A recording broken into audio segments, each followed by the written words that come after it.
Picture this. You wake up one morning, and something has changed. Not in your room, not in your home. Something inside you. You reach for a memory.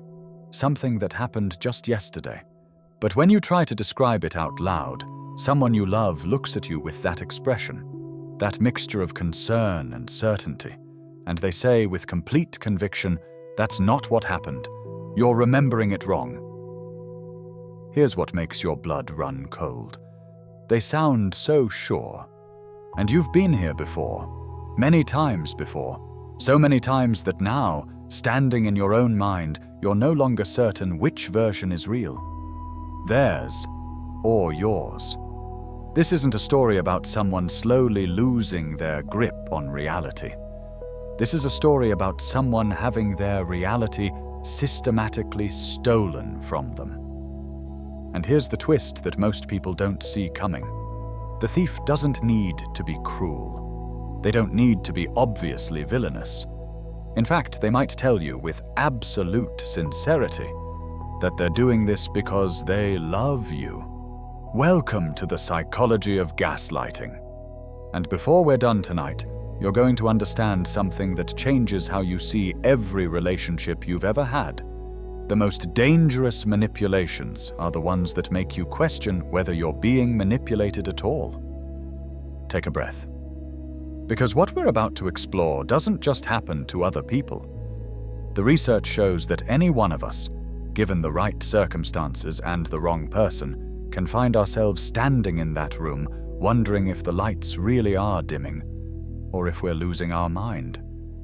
This is where we find ourselves tonight.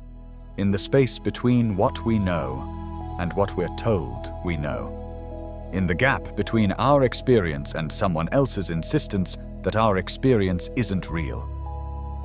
Welcome to the psychology of gaslighting and emotional manipulation, a landscape where reality itself becomes uncertain, where the ground beneath our feet turns to shifting sand, and where the most frightening part isn't what's being done to us, but how thoroughly we come to doubt ourselves. Gaslighting. The word has moved from obscurity to ubiquity in just a few short years. In 2022, Merriam-Webster named it Word of the Year. It's discussed in therapy sessions, dissected in articles, referenced in social media posts. But what makes this particular form of manipulation so powerful? Why does it cut so much deeper than simple lying or disagreement? And why, when we're caught in its grip, does it feel like we're slowly losing our mind? The answer lies in something fundamental to human existence, our need to trust reality. We navigate the world through perception and memory. We rely on our senses to tell us what's happening. We trust our emotions to signal what matters. We believe our memories when they tell us what occurred.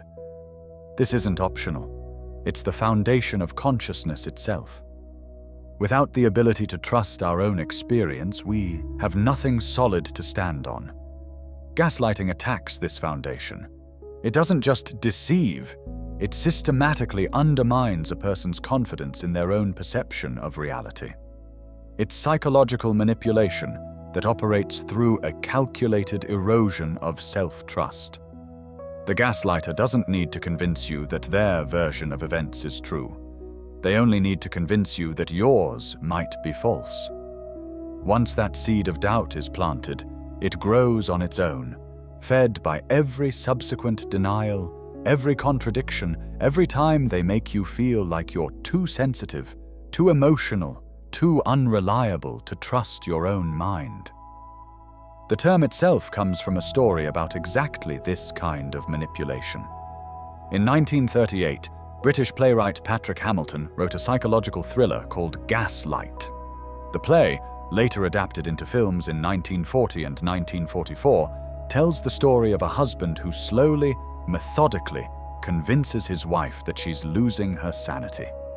He does this through a series of subtle manipulations, moving objects and claiming they haven't been moved, making the gas lights in their Victorian home dim, and then insisting they're burning just as brightly as always.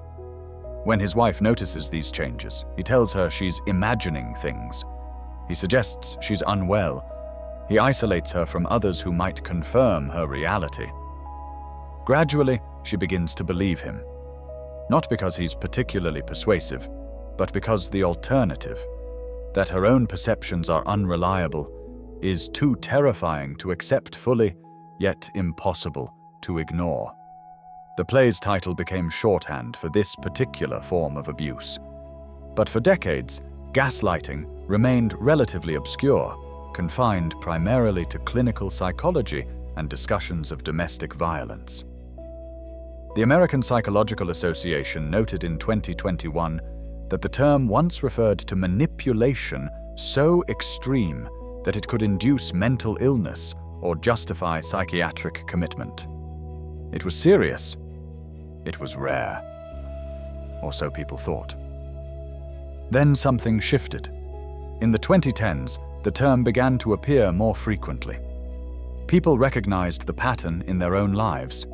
They found language for experiences they'd struggled to name.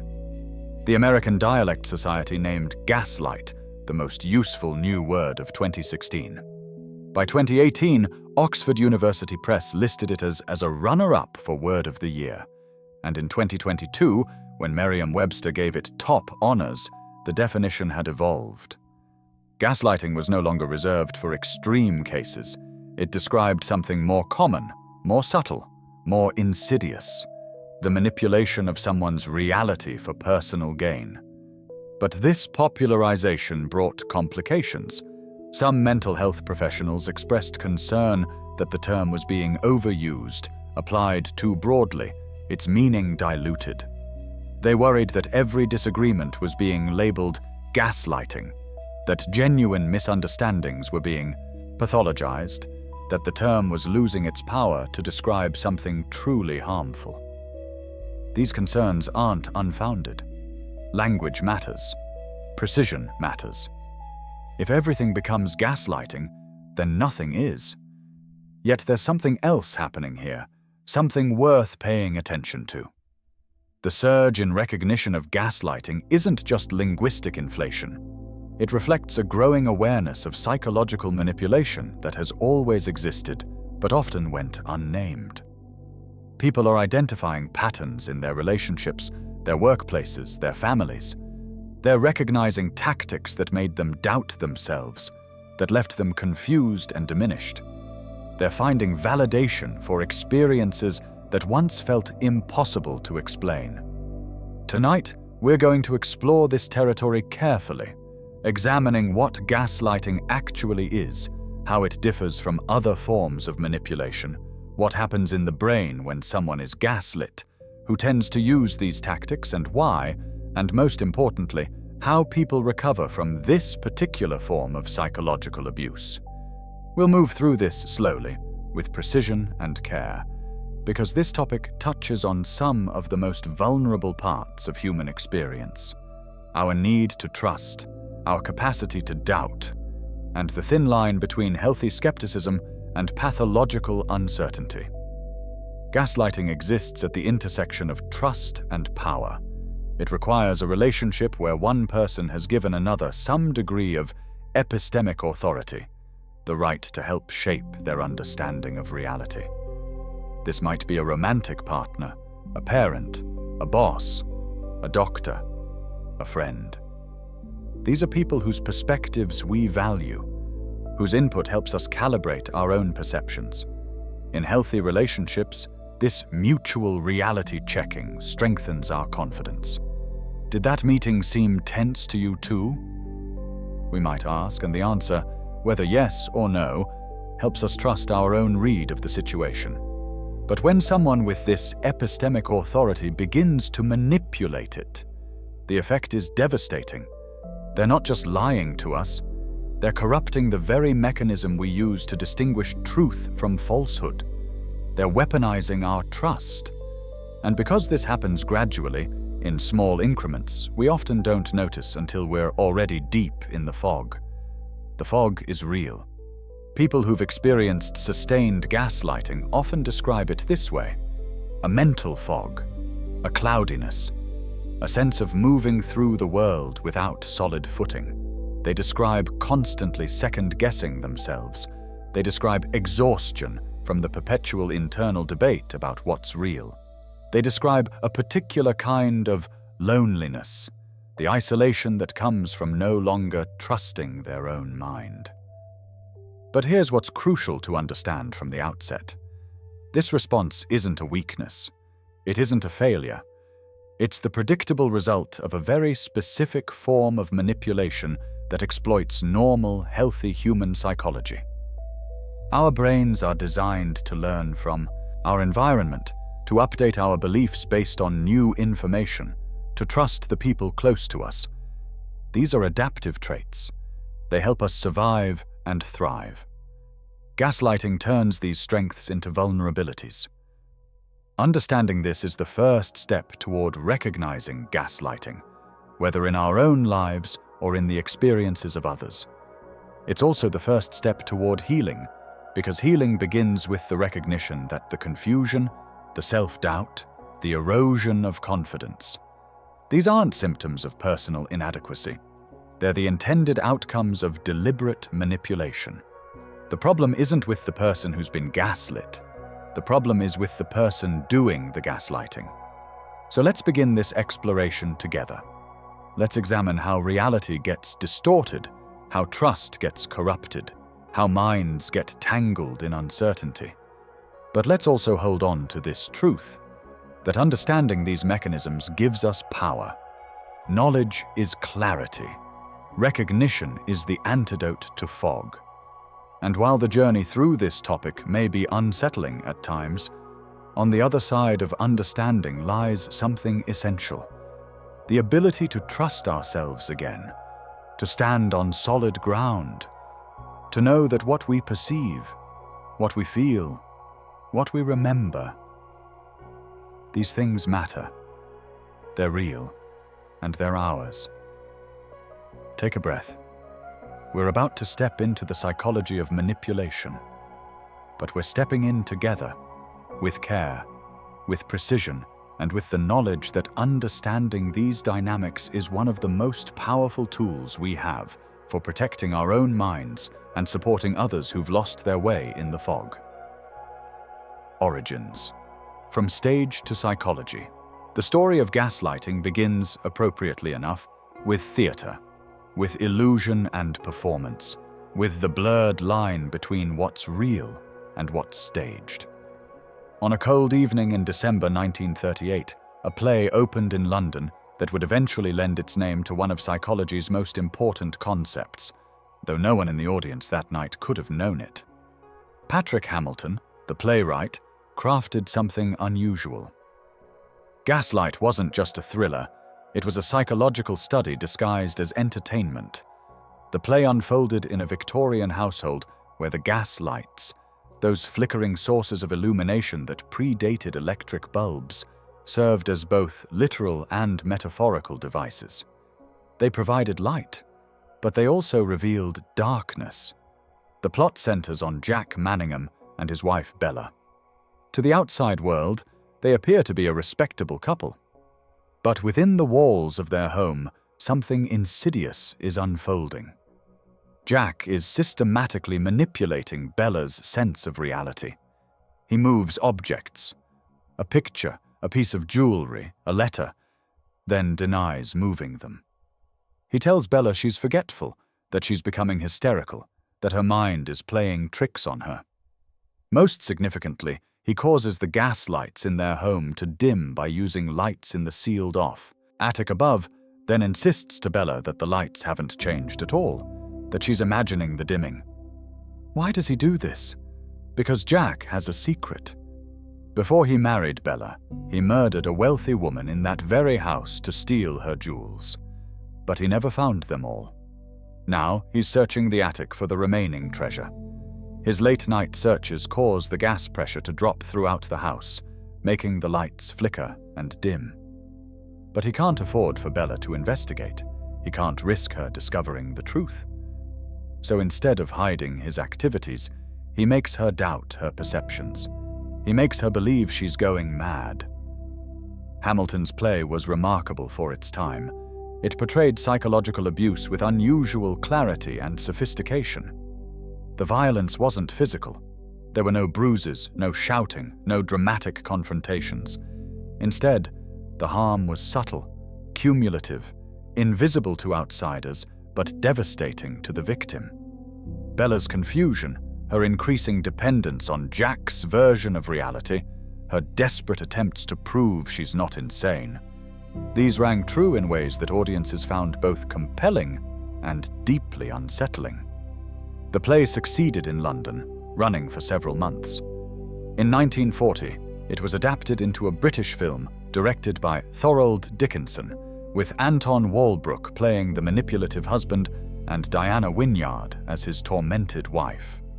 The film brought Hamilton's story to a wider audience and demonstrated how effectively the psychological tension could translate to screen. The visual medium made the gaslighting even more visceral. Audiences could see the lights dim, could watch Bella's face as she tried to trust what her eyes were telling her, could feel the horror of watching someone talk her out of her own perceptions. But here's something most people don't know about the famous 1944 remake. It almost didn't exist. MGM, the studio behind the Hollywood version, actually tried to destroy all copies of the original British film. They bought the rights not just to make their version, but to eliminate the competition. They wanted to be the only gaslight in existence. Think about that irony for a moment. A studio using power and control to erase an earlier version of reality in order to replace it with their own. The gaslighting was happening off-screen too. The 1944 film, directed by George Cukor, brought together a stellar cast. Charles Boyer as the sinister husband, now renamed Gregory Anton, and Ingrid Bergman as Paula, the wife he's determined to control. Bergman's performance earned her an Academy Award for Best Actress in 1945. Her portrayal of Paula's descent into self-doubt, her embodiment of someone slowly losing her grip on reality, resonated powerfully with audiences and critics alike. The film was a commercial success, grossing $4.6 million, a substantial sum for the era, and received 7 Academy Award nominations. More importantly, it lodged itself in the public imagination. The image of Bergman's face, confused and frightened, questioning whether the lights truly were dimming or whether she was losing her mind, became iconic. It gave visual form to something many people had experienced but couldn't name. At the 17th Academy Awards ceremony in 1945, Bergman won Best Actress for her portrayal of Paula, her first Oscar win. Yet even with this cultural footprint, the term gaslighting didn't immediately enter common usage. For decades, it remained primarily a reference point in clinical psychology and in discussions of domestic violence. Researchers and therapists understood what it meant. They saw it in their work. But the general public didn't have easy access to the language. The psychological literature began engaging with the concept more seriously in the 1960s and 70s. In 1969, psychiatrists Barton and Whitehead published a paper in The Lancet that used the gaslight phenomenon to describe how involuntary hospitalization of psychiatric patients could itself constitute a form of abuse, how the power dynamics of institutional psychiatry could be used to undermine patients' trust in their own perceptions. This marked an important expansion of the concept beyond intimate relationships to institutional contexts. Throughout the 1970s and 80s, psychodynamic theorists incorporated gaslighting into their frameworks. They examined it through the lens of projective identification, how abusers project aspects of their own psychology that they find uncomfortable onto their victims. Researchers like Caleff and Weinschel wrote about gaslighting in therapeutic relationships, noting that sometimes clients would gaslight their own therapists to avoid uncomfortable psychological work. These theorists saw gaslighting not as a rare, extreme phenomenon, but as something more common, more subtle, more woven into the fabric of certain relationships and power dynamics. Then came Robin Stern's 2007 book, The Gaslight Effect: How to Spot and Survive the Hidden Manipulation Others Use to Control Your Life. This was a turning point. Stern, a psychoanalyst, took the concept out of academic journals and clinical settings and made it accessible to general readers. She didn't just define gaslighting, she provided frameworks for recognizing it, understanding why it's effective, and developing strategies to respond. The book resonated widely. People saw themselves in Stern's examples. They recognized patterns in their own relationships. They found language for experiences that had left them confused and diminished. Stern's definition was crucial to the term's evolution. She described gaslighting as a form of emotional abuse, where someone systematically makes another person question their memories, perceptions, and even their sanity. But she emphasized something important: that gaslighting isn't solely about one person intentionally manipulating another.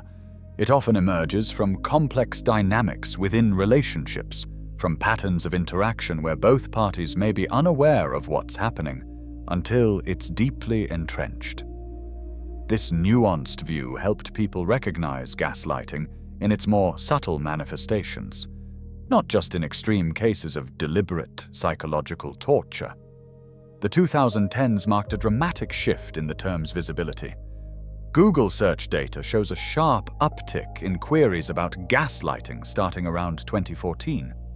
Social media platforms became spaces where people shared experiences and asked questions. "Am I being gaslit?" became a common refrain. Articles proliferated. The term appeared in advice columns, relationship blogs, workplace psychology discussions, political commentary. This surge wasn't random. Several cultural factors converged. The Me Too movement in 2017 brought increased attention to dynamics of abuse and manipulation in relationships and institutions. People were questioning power structures, examining how authority figures exploited trust, recognizing patterns of behavior that had long been normalized. Gaslighting provided language for a particular kind of manipulation that felt especially relevant to these conversations. The political landscape also contributed to the term's prominence. During the 2016 US presidential election and subsequent years, journalists and commentators began using gaslighting to describe certain political tactics, situations where public figures would deny obvious facts, contradict documented statements, or insist that events didn't happen despite clear evidence. Whether this represented a legitimate use of the term or an overextension became itself a matter of debate. But it pushed gaslighting further into mainstream vocabulary. By 2016, the American Dialect Society named gaslight as the most useful new word of the year. This wasn't about the word being new. It was about its usefulness in capturing something people needed to talk about. In 2018, Oxford University Press included it on their shortlist for Word of the Year. And in 2022, Merriam-Webster gave it top honors, noting that lookups for the term had increased by 1,740% over the previous year. The dictionary's definition reflected the term's evolution. Psychological manipulation of a person, usually over an extended period of time, that causes the victim to question the validity of their own thoughts, perception of reality, or memories, and typically leads to confusion, loss of confidence and self-esteem, uncertainty of one's emotional or mental stability, and a dependency on the perpetrator. This definition captured something essential. Gaslighting isn't just lying. It's not simple disagreement. It's not even just manipulation. It's a specific form of psychological abuse that operates by undermining someone's fundamental trust in their own mental processes. The goal isn't just to deceive. The goal is to make the person doubt their capacity to perceive truth at all. But this popularization brought challenges. Some psychologists and researchers expressed concern about the term's overuse. They pointed out that not every lie is gaslighting. Not every disagreement about past events constitutes manipulation. Not every time someone says, "You're being too sensitive," represents abuse. The worry was that by applying the term too broadly, its meaning would be diluted, its power to describe genuine harm would be diminished. These concerns have merit. Language precision matters in psychology. Terms that describe serious pathology or abuse shouldn't be casually applied to minor interpersonal friction. When everything becomes gaslighting, nothing is. The distinction between honest disagreement and manipulative distortion collapses. People may fail to recognize actual gaslighting when it occurs because they've become desensitized to the term. Yet there's another side to this debate. The increased awareness of gaslighting, even if sometimes imperfectly applied, has given many people crucial language for experiences that left them confused and hurt. It's validated feelings that others had dismissed. It's helped people recognize patterns in relationships that were making them doubt themselves. It's opened conversations about manipulation that previously went unspoken. The challenge, then, isn't to put the term back in the box, to restrict it again to clinical contexts and extreme cases. The challenge is to use it with care and precision, to understand what distinguishes gaslighting from other forms of manipulation or normal relationship conflict, and to recognize that naming something correctly is the first step toward addressing it effectively. In recent years, academic research on gaslighting has accelerated. In 2023, psychologists Willis Klein, Sherry Lee, and Suzanne Wood published the first major empirical study specifically on gaslighting tactics, interviewing 65 survivors to understand their experiences. Then in 2025, Klein, along with Wood and Jennifer Bartz, published groundbreaking research offering a new theoretical framework for understanding how gaslighting works at a cognitive and neural level. This research, which we'll explore in depth later, uses the concept of prediction error minimization to explain why gaslighting is so effective at undermining reality. These studies mark gaslighting's full arrival as a legitimate area of psychological research. No longer is it just a term borrowed from a play or a colloquial way of describing manipulation. It's now the subject of rigorous empirical investigation, with researchers developing scales to measure it, studying its effects on brain function, and examining how it operates across different contexts and relationships. The journey, from a 1938 play to a 2022 Word of the Year to cutting-edge neuroscience research, spans nearly a century. But throughout this evolution, the core phenomenon has remained consistent. One person using their position of trust to systematically undermine another person's confidence in their own perception of reality. The settings change, the language evolves, the cultural understanding deepens, but the mechanism and the harm it causes persists. Understanding this history helps us appreciate both the power of the concept and its limitations. Gaslighting describes something real, something harmful, something worth studying and naming and addressing. But it also requires careful application, nuanced understanding, and recognition that human relationships are complex, that not all manipulation is gaslighting, and that the term's usefulness depends on maintaining its specificity, even as we expand our awareness of the dynamics it describes. As we move forward in our exploration, we'll build on this historical foundation. We'll examine the mechanics of how gaslighting operates, the psychological traits of people who gaslight, the neurological effects on those who experience it, and the pathways toward recognition and recovery. But we'll carry with us the knowledge that this journey began with a story, a theatrical illusion about the nature of reality, about trust corrupted, about the terrifying experience of being talked out of your own mind. That story gave us language. Now we must learn to use that language with both courage and care. The architecture of manipulation. To understand gaslighting, we need to examine its structure, the way it's built, the mechanisms that make it work, the architecture that allows it to be so devastatingly effective. This isn't about villainizing or oversimplifying. It's about seeing the pattern clearly, understanding why normal, intelligent, psychologically healthy people can find themselves tangled in these dynamics, unable to see what's happening until they're already deep in the confusion. Let's start with a fundamental question.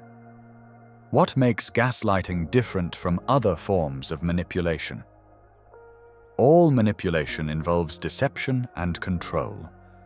Someone wants something from you, your money, your time, your loyalty, your silence, and they use indirect or deceptive means to get it rather than asking directly or accepting your refusal. This is manipulation in its broadest sense. But gaslighting is a specific subset with a particular target, your sense of reality itself. When someone manipulates you into buying something you don't need, they're exploiting your desires or fears, but they're not making you doubt whether you actually desire or fear those things. When someone guilt trips you into doing them a favor, they're leveraging your emotions, but they're not making you question whether those emotions are real. But when someone gaslights you, they're attacking the foundation. They're making you doubt your perceptions, your memories, your judgments, your fundamental capacity to know what's true. This distinction matters because it explains why gaslighting cuts so much deeper than other forms of manipulation. You can recover from being tricked into a bad purchase. You can learn to resist guilt trips. But recovering from having your basic reality systematically undermined requires rebuilding something more fundamental: trust in your own mind. Recent research by Willis Klein, Suzanne Wood, and Jennifer Bartz offers a compelling framework for understanding how this works. Their 2025 theoretical paper proposes that gaslighting can be understood through prediction error minimization, a concept from cognitive neuroscience that describes how our brains learn and adapt. Here's the basic idea. Our brains are constantly making predictions about the world based on past experience. When these predictions are violated, when something unexpected happens, we experience prediction error. This error signal is crucial. It's how we learn. It's how we update our beliefs. It's how we adapt to new information. But here's the disturbing part that the research reveals. Gaslighting hijacks the exact same system your brain uses to learn and grow. It's not working against an abnormal brain process. It's exploiting a normal, healthy, essential cognitive function. This is why it's so effective and why anyone can be vulnerable to it. The gaslighter isn't finding a weakness in your psychology. They're weaponizing a strength. In healthy situations, when reality doesn't match our predictions, we do several things. We check our perceptions. Did I actually see what I think I saw? We gather more information. Let me look again. Ask someone else. Verify. We update our beliefs accordingly. Okay, my initial understanding was wrong. Here's the corrected version. This process strengthens our confidence in our ability to perceive reality accurately. But gaslighting hijacks this process. The gaslighter creates a situation where your perceptions are repeatedly violated, but instead of allowing you to update your beliefs about external reality, they direct you to update your beliefs about yourself. The message becomes not, "My perception of that event was wrong," but "My perception in general is unreliable." This reveals something crucial. The confusion you feel during gaslighting isn't a sign that something's wrong with you. It's a sign that something normal in you is being deliberately corrupted. Your learning system is functioning exactly as it should. The problem is that it's being fed systematically false information about where the errors lie. Let's trace how this works through a concrete example. Imagine you're in a relationship. and you find a receipt in your partner's jacket pocket from a restaurant across town, dated on an evening they told you they were working late. Your brain immediately generates a prediction error. This doesn't match what you were told. This is normal. This is your brain doing its job. In a healthy relationship, you might ask about it. Your partner might have a straightforward explanation. They met a client there, or grabbed takeout on the way home from a different location, or the receipt isn't from that evening at all.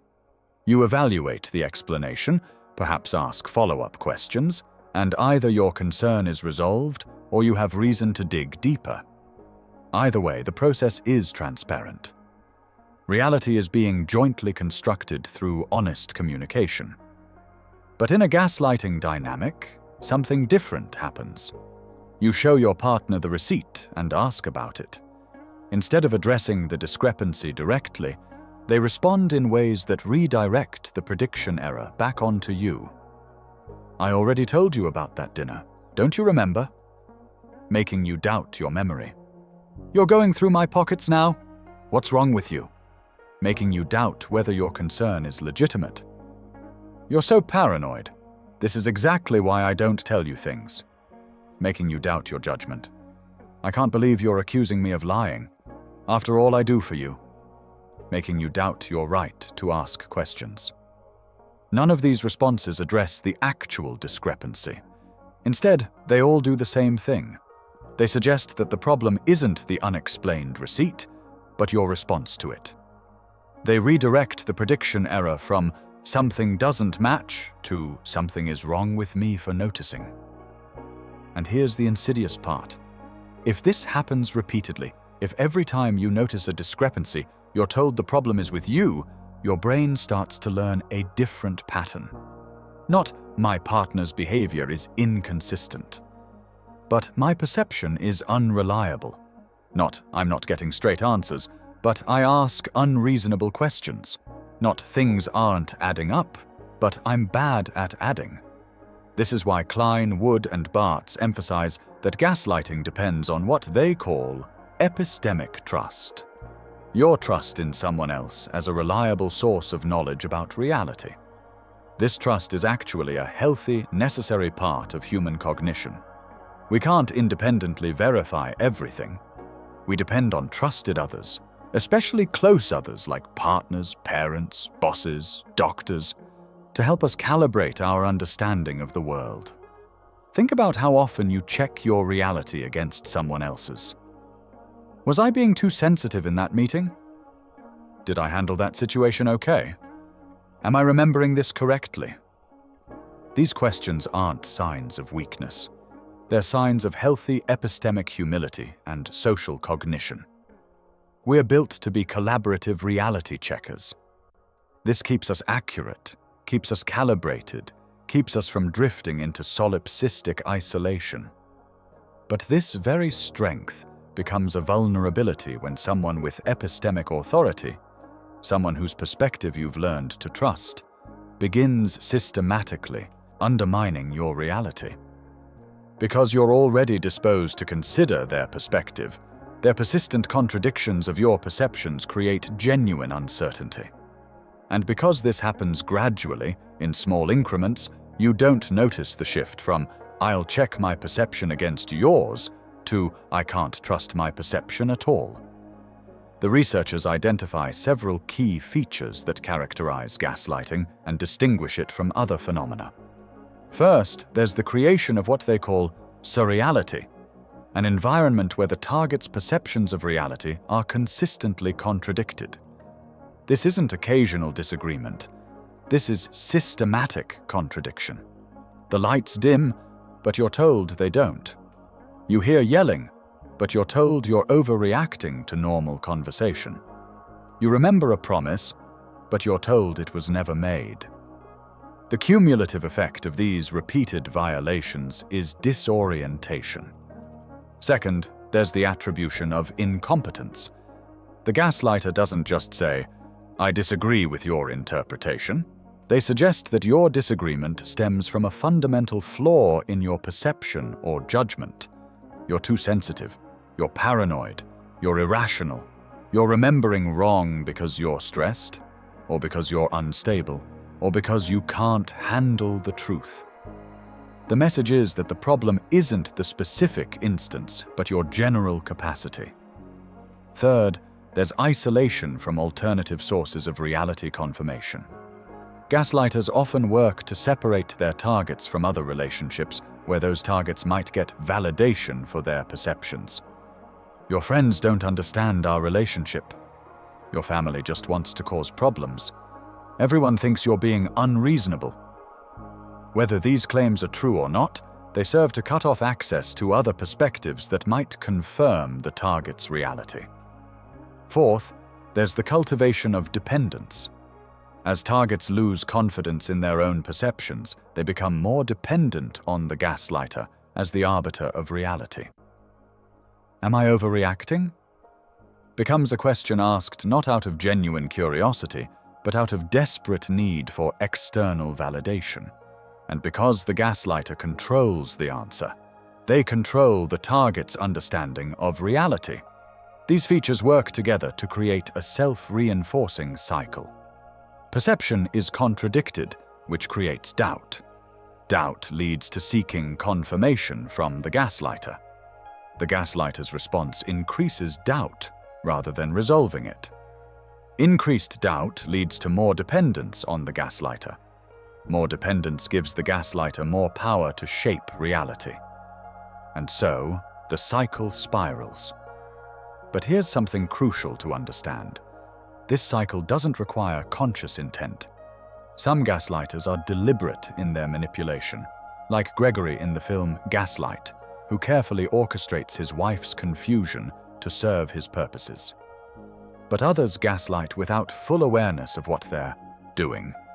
They may be responding to their own insecurities, their own need to avoid accountability, their own discomfort with conflict. They may genuinely believe their version of events. They may lack the empathy to recognize the harm they're causing. The mechanism works whether it's calculated or reflexive. This matters because it affects how we think about both perpetrators and targets.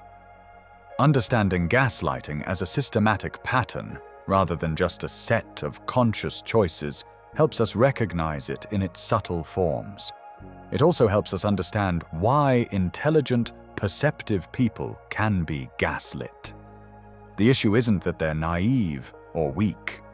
The issue is that they're trusting someone who's using that trust, whether deliberately or not, to undermine their reality. Recent neuroscience research has begun to clarify what happens in the brain during gaslighting, and we'll explore this in depth in a later section. But the key point for understanding the architecture of gaslighting is this. The repeated experience of having your perceptions contradicted while being told the problem is with you literally changes how your brain processes information. It's not just psychological, it's neurological. The prediction error minimization system, which normally helps you learn and adapt, gets corrupted to produce chronic self-doubt rather than confident knowledge. Understanding this architecture also helps us see why gaslighting is distinct from related phenomena. It's not the same as bullying, which involves direct intimidation and aggression. It's not the same as manipulation in general, which can take many forms. It's not even the same as systematic lying, because lying alone doesn't necessarily make you doubt your sanity. It just makes you doubt the liar. Gaslighting is specifically about reality distortion through the abuse of epistemic trust. This precision in definition isn't academic nitpicking. It's clinically and practically important. It helps people recognize what's happening to them. It helps therapists identify patterns in their clients' relationships. It helps researchers study the phenomenon rigorously, and it prevents the term from being so broadly applied that it loses meaning. The architecture of gaslighting, then, is built on these foundations: the exploitation of epistemic trust, the systematic contradiction of perceptions, the attribution of incompetence to the target, the isolation from alternative reality sources, and the cultivation of dependence. These elements work together to create an environment where someone gradually loses confidence in their most basic cognitive functions: perceiving, remembering, judging. This architecture also explains why gaslighting feels so different from other forms of harm. Physical abuse leaves visible marks. Economic manipulation leaves financial records. But gaslighting leaves someone standing in front of a mirror, no longer sure if the reflection they see is real. It creates a particular kind of existential terror, the fear that you can't trust your own mind. Yet understanding the architecture is also the beginning of dismantling it. When you can see the pattern, when you can recognize the tactics, when you understand that your response to gaslighting, the doubt, the confusion, the diminishing confidence, is not a personal failing, but a predictable response to a specific form of manipulation, then you've taken the first step toward reclaiming your reality. The structure may be built to trap, but structures can be deconstructed, patterns can be interrupted, and trust, even trust in oneself that's been systematically undermined, can be rebuilt.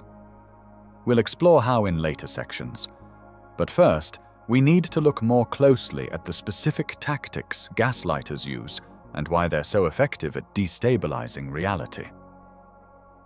The manipulator's playbook. If gaslighting has an architecture, it also has tactics, specific techniques that manipulators use, whether consciously or unconsciously, to undermine someone's reality. These tactics often overlap, reinforcing each other, creating a cumulative effect far greater than any single instance might suggest. Understanding them helps us recognize manipulation as it's happening and protects us from internalizing the distorted reality being imposed. Let's examine the primary tactics identified by researchers and clinicians who've studied gaslighting extensively. Outright denial. This is the most straightforward tactic, yet often the most destabilizing. The gaslighter simply denies that something happened, even when there's clear evidence or when you have vivid memory of the event. That never happened. I never said that. You're making that up. The power of this tactic lies in its boldness. When someone denies something you're absolutely certain occurred, it creates profound cognitive dissonance. Your mind struggles to reconcile two incompatible pieces of information, your clear memory and their confident denial. Most people, faced with this contradiction, will first question their own memory before they question the other person's honesty, especially if that person is someone they trust. Denial is particularly effective when it's consistent. If someone denies something once, you might dismiss it as a misunderstanding. But when they repeatedly deny obvious truths, when they do it with unwavering confidence, when they make you feel foolish for even bringing it up, that's when doubt begins to take root. Discrediting your reality.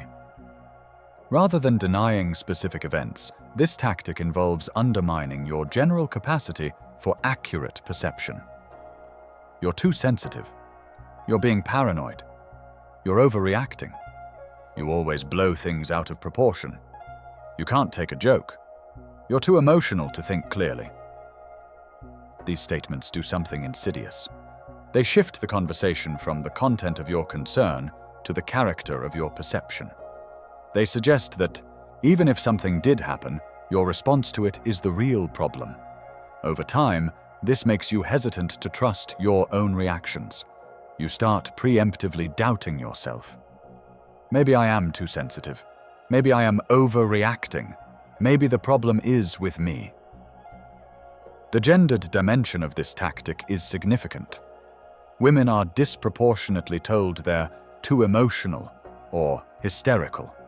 This isn't coincidental. It draws on cultural stereotypes that position women's emotional responses as less rational, less trustworthy, less valid than men's. Sociologist Paige Sweet has documented how gaslighters often mobilize these existing gender stereotypes to undermine their target's credibility. Trivializing your concerns. This tactic involves minimizing the importance or severity of something that matters to you. Why are you making such a big deal of this? It's not that serious. You're blowing this way out of proportion. I can't believe you're still upset about that. Trivialization works by making you feel ashamed of caring about what you care about.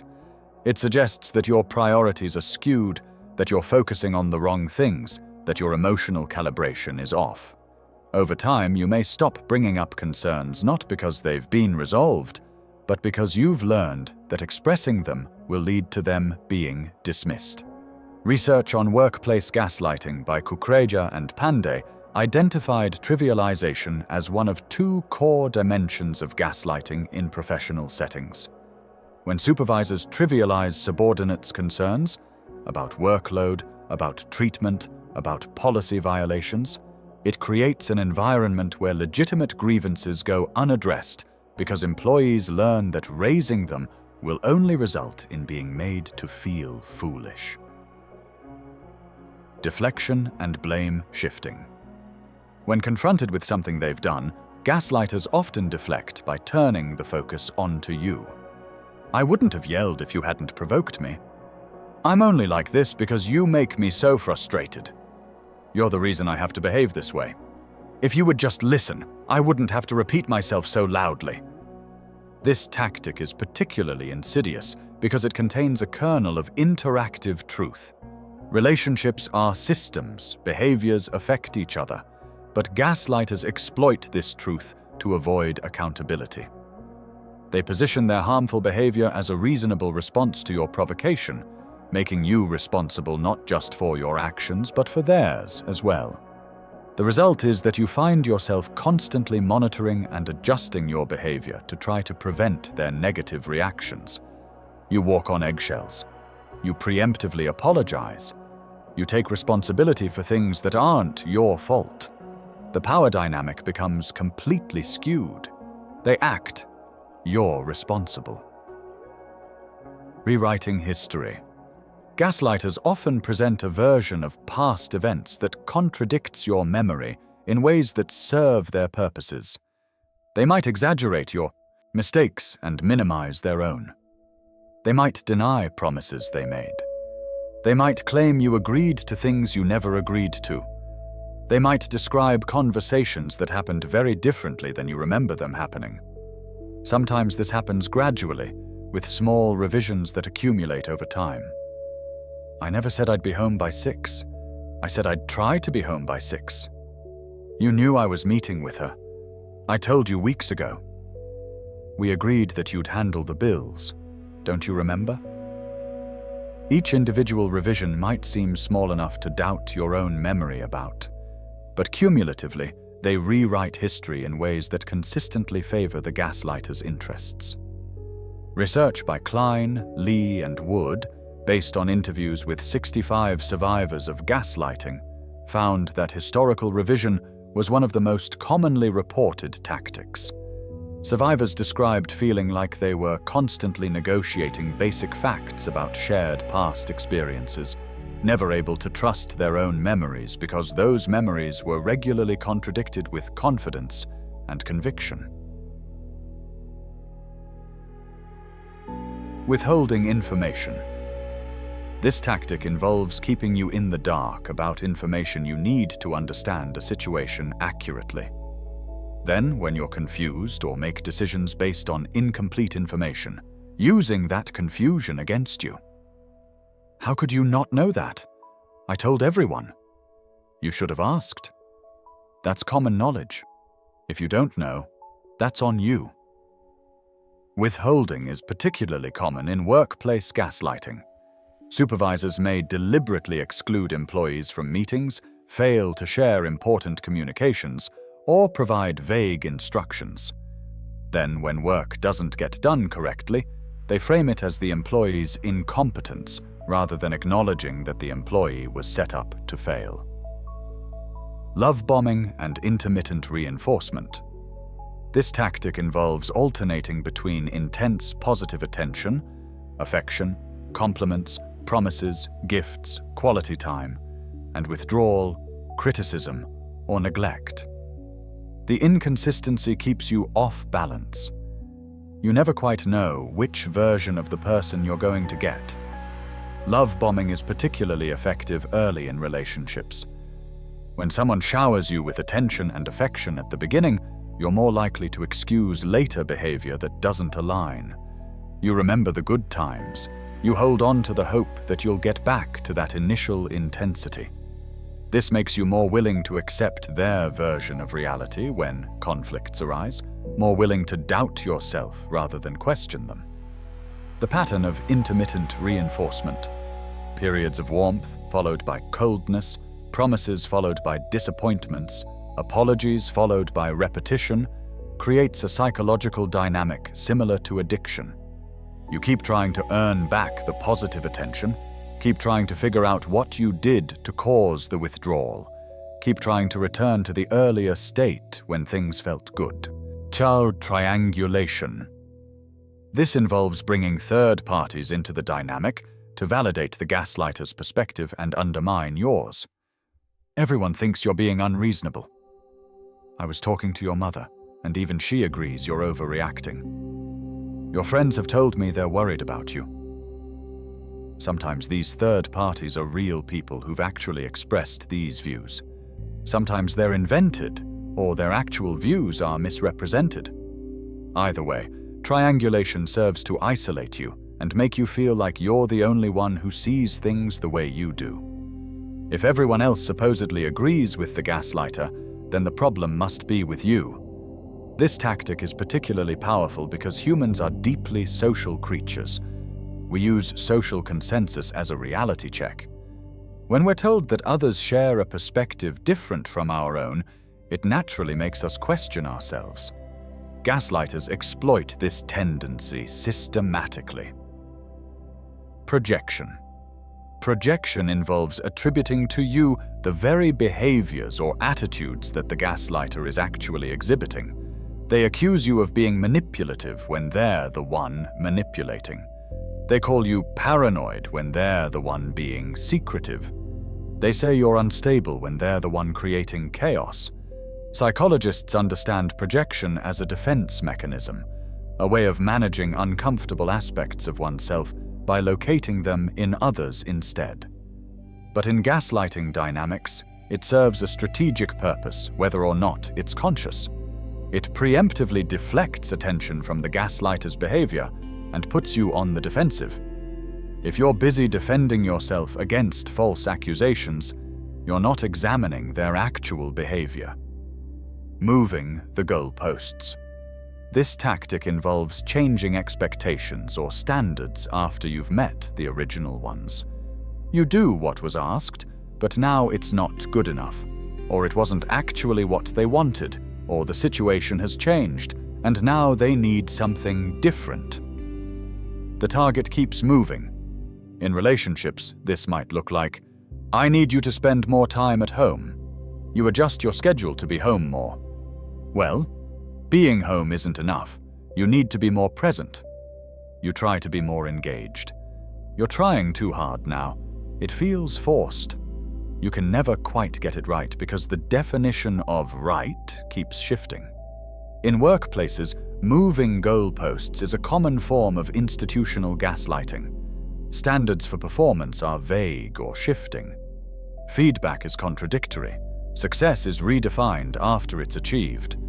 Employees can never feel secure in their position or confident in their performance because the measures constantly change. Feigning concern. Sometimes gaslighters frame their manipulative statements as worry for your well-being. I'm just concerned about you. I only say these things because I care. I think you need help. This makes it harder to reject their input because doing so seems to mean rejecting their care. When someone expresses concern, our natural response is gratitude and receptiveness. Gaslighters exploit this. They package their reality distortion as care. I'm worried you're becoming paranoid. I think you need to talk to someone about your trust issues. Have you considered that maybe you're depressed? That could explain why you're so negative lately. The underlying message, that there's something wrong with you rather than with the situation, gets delivered in the guise of compassion. Creating confusion through contradiction. Some gaslighters maintain plausible deniability by being deliberately inconsistent. They contradict themselves, sometimes in the same conversation. They give vague answers that can be interpreted multiple ways. They communicate indirectly, leaving you to guess their meaning. Then, when confusion results, they suggest the confusion is yours rather than acknowledging their own contradictory communication. This creates a fog where nothing is quite clear. You can't pin down specific lies because nothing was stated specifically enough to be provably false. You can't point to clear contradictions because everything was sufficiently vague or qualified to allow multiple interpretations. You're left perpetually uncertain, always trying to guess the right interpretation, always feeling like you must have missed something. These tactics rarely occur in isolation. More commonly, they're combined and layered, creating a cumulative effect. Someone might deny an event happened. Then when you show evidence, trivialize the importance of the event. Then when you insist it matters, blame you for bringing it up. Then when you press further, suggest you're being paranoid or obsessive, then finally express concern about your mental state. Each tactic reinforces the others, creating a web that's increasingly difficult to escape. Understanding these tactics serves several purposes. First, it helps recognize gaslighting as it's happening. When you can name the tactics, they lose some of their power to confuse. Second, it validates the experiences of those who've been gaslit. These tactics are real patterns, documented by research, reported by survivors. They're not imagined. Third, it helps distinguish gaslighting from normal relationship conflict. Disagreements happen, misunderstandings occur. But these specific patterns, especially when repeated and systematic, mark manipulation rather than mere miscommunication. We should note that not everyone who uses these tactics occasionally is gaslighting. Context and pattern matter. A single instance of denying something or deflecting blame doesn't constitute gaslighting. But when these tactics are systematic, when they're used consistently to avoid accountability and undermine reality, when they create an environment of chronic self-doubt, that's when we're in gaslighting territory. The playbook is extensive, but it's not mysterious. These tactics work by exploiting normal human psychology, our tendency to trust those close to us, our desire for consensus, our susceptibility to self-doubt when our perceptions are questioned, our need to maintain our relationships. They work not because victims are weak or gullible, but because they're human. Recognizing the playbook is the first step toward defending against it. When you know the tactics, you can interrupt them. When you see the pattern, you can name it.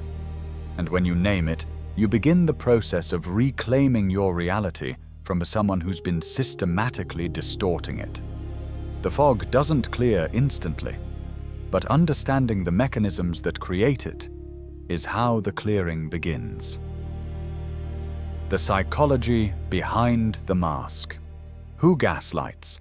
And perhaps more importantly, why? Understanding the psychology of people who gaslight helps us see these dynamics more clearly, predict patterns, protect ourselves, and avoid demonizing while still maintaining healthy boundaries. The research reveals something nuanced. There's no single psychological profile of a gaslighter. Some are calculating and deliberate in their manipulation. Others seem largely unaware of the harm they're causing, operating from defensive reflexes and learned patterns. But certain personality traits and patterns do emerge consistently in the research, particularly when we examine what psychologists call the Dark Triad. The Dark Triad: narcissism, Machiavellianism, and psychopathy. In 2002, psychologists Delroy Paulhus and Kevin Williams proposed the concept of the Dark Triad. Three personality traits that overlap in their lack of empathy and tendency toward manipulative behavior: narcissism, Machiavellianism, and psychopathy. While these traits exist on a spectrum and in subclinical forms, research consistently shows connections between Dark Triad traits and manipulative behaviors, including gaslighting. Narcissism.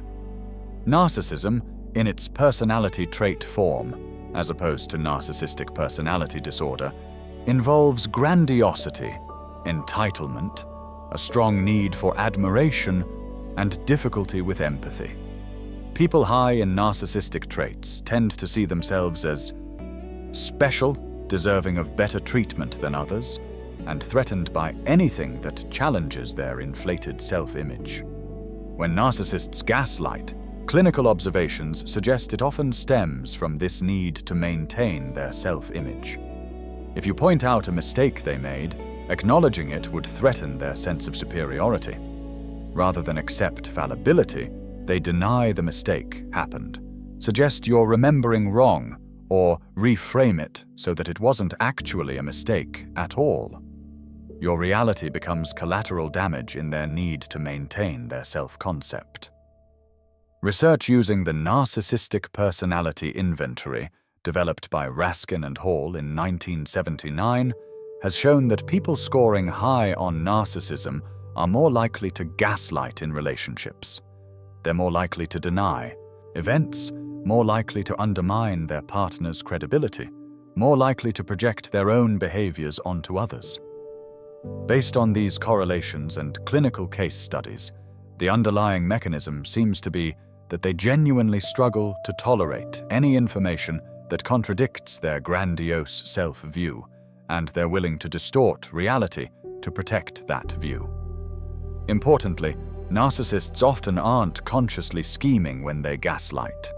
Clinical evidence suggests they may genuinely believe their distorted version of events because acknowledging the truth would be too threatening to their sense of self. This doesn't make the gaslighting less harmful, but it helps explain why they can seem so genuinely convinced of their own innocence, so truly baffled by your accusations. They've convinced themselves first. Machiavellianism. Named after the Italian Renaissance political theorist Niccolò Machiavelli, this trait is characterized by manipulativeness, cynicism, and a pragmatic, strategic approach to getting what one wants. People high in Machiavellianism see manipulation as a tool, sometimes even as a skill to be cultivated. They're less concerned with moral constraints and more concerned with effectiveness. When Machiavellians gaslight, it's often more calculated. They're assessing the situation, determining what denial or distortion will serve their purposes, deploying tactics strategically. They might study your vulnerabilities to know exactly what buttons to push. They might construct elaborate scenarios to explain away their behavior. They're playing chess while you think you're having a conversation. Research by Christie and Geis in 1970 developed the Mach-4 scale to measure Machiavellianism. Their studies showed that high marks are more willing to lie, more comfortable with deception, and more skilled at emotional manipulation. Importantly, they tend to be emotionally detached from their victims. They can charm when it serves them and discard when it doesn't, without the emotional connection that would normally create empathy or remorse. Studies on manipulation tactics have found that Machiavellianism correlates strongly with strategic, planned manipulation rather than impulsive manipulation. A Machiavellian gaslighter might document contradictory statements you make to use against you later. They might create paper trails that support their version of events. They might manipulate witnesses or third parties to undermine your credibility. It's systematic, it's deliberate, and it can be devastatingly effective. Psychopathy. Psychopathy involves a lack of empathy and remorse, combined with impulsivity, thrill-seeking, and often antisocial behavior. In its subclinical forms, as opposed to full clinical psychopathy associated with criminal behavior, people with psychopathic traits can function in society but tend to be callous, manipulative, and indifferent to the harm they cause others. When psychopaths gaslight, it often combines the deliberateness of Machiavellianism with the complete absence of guilt or concern for the victim. They might find it entertaining to mess with someone's reality.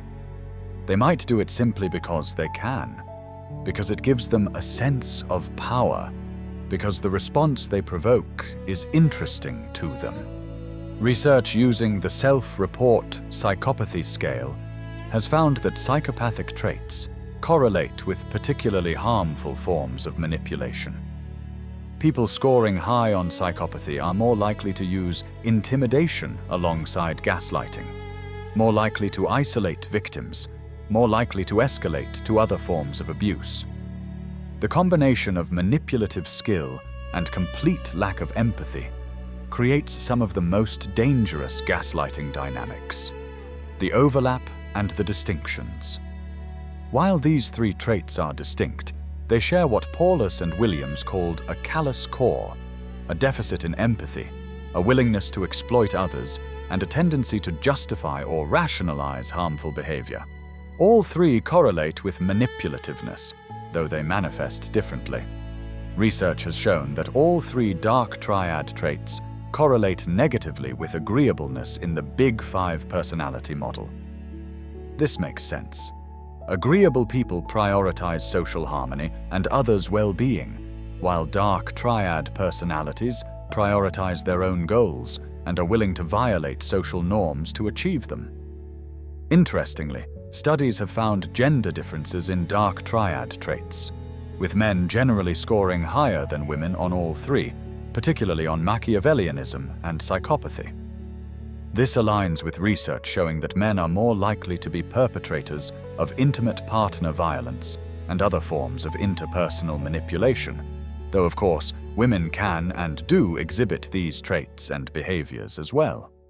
Beyond the Dark Triad, other factors. Not everyone who gaslights scores high on Dark Triad measures. Other factors contribute to why people engage in this behavior. Insecurity and defensive reflexes. Some people gaslight primarily as a defensive maneuver when they feel threatened or vulnerable. They might be terrified of being seen as wrong or bad, so when confronted with their mistakes, they reflexively deny and deflect. Their gaslighting stems from insecurity rather than malice or strategic manipulation. These gaslighters often have fragile self-esteem despite potentially appearing confident. They've learned that admitting fault feels unbearably threatening, so they've developed elaborate defenses against it. They're not trying to gain power over you so much as trying to avoid the internal experience of shame or inadequacy. This doesn't excuse the behavior, but it explains it differently. These gaslighters might benefit from therapy if they could acknowledge the pattern. They're not necessarily enjoying the manipulation. They're trapped in it themselves, even as they're trapping others. Learned behavior and modeling. Research shows that gaslighting is often learned. People who grew up in environments where reality was routinely denied or distorted, where parents gaslit children or each other, where manipulation was normalized, are more likely to gaslight as adults. They learned it works. They saw it modeled. It became part of their behavioral repertoire. This is particularly significant because it means gaslighting can be perpetuated across generations. A child who grows up being told their perceptions are wrong, their emotions are invalid, their memories are inaccurate. That child learns both to doubt themselves and to use doubt as a tool against others. The pattern repeats unless it's consciously interrupted. Cultural and social learning. Some gaslighting behavior is reinforced by cultural norms and institutional structures. When certain groups, women, people of color, employees, patients, are systematically discredited or have their realities denied, individuals learn that gaslighting these groups is socially acceptable or even rewarded. The sociology of gaslighting, as researched by Paige Sweet, shows that gaslighting isn't just an interpersonal phenomenon. It's embedded in power structures. Medical professionals gaslight patients, particularly women and people of color, by dismissing symptoms or attributing legitimate physical complaints to psychological causes. Employers gaslight employees by rewriting performance expectations or denying workplace problems. Political figures gaslight the public by denying documented events or reframing failures as successes. In these contexts, gaslighting serves to maintain existing power hierarchies. It's not just about individual psychological traits. It's about systemic patterns that are taught, reinforced, and normalized. Motivations. Why do they do it? The motivations for gaslighting vary, but generally fall into several categories. Power and control. Some gaslighters are fundamentally motivated by dominance. They want control over others, and making someone doubt their reality is one of the most profound forms of control possible. Avoiding accountability. Many gaslighters primarily want to escape consequences for their behavior. If they can make you doubt what happened, they don't have to take responsibility for it. Maintaining self-image. As with narcissists, some people gaslight to protect their own self-concept. They can't tolerate being seen, by others or themselves, as fallible or flawed. Emotional regulation. Some gaslighters are managing their own anxiety or insecurity through manipulation. By keeping you off balance, they feel more secure. By making you the problem, they don't have to face their own issues. Secondary gains. Sometimes gaslighting serves concrete purposes: financial control, sexual access, maintaining a relationship they benefit from, avoiding discovery of secret behaviors. The reality distortion is instrumental to these goals. Are they aware? This is a crucial question with a complicated answer. The awareness exists on a spectrum, and based on clinical observations and survivor reports, we can identify at least 3 distinct patterns.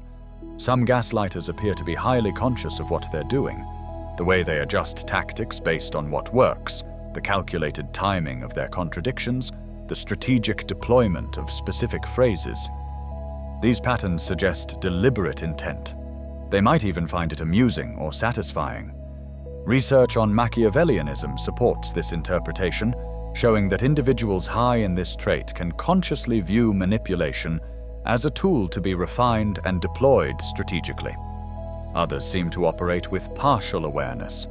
They know they're lying or denying, but based on their rationalizations and self-justifications, it appears they've constructed elaborate frameworks to make it acceptable to themselves.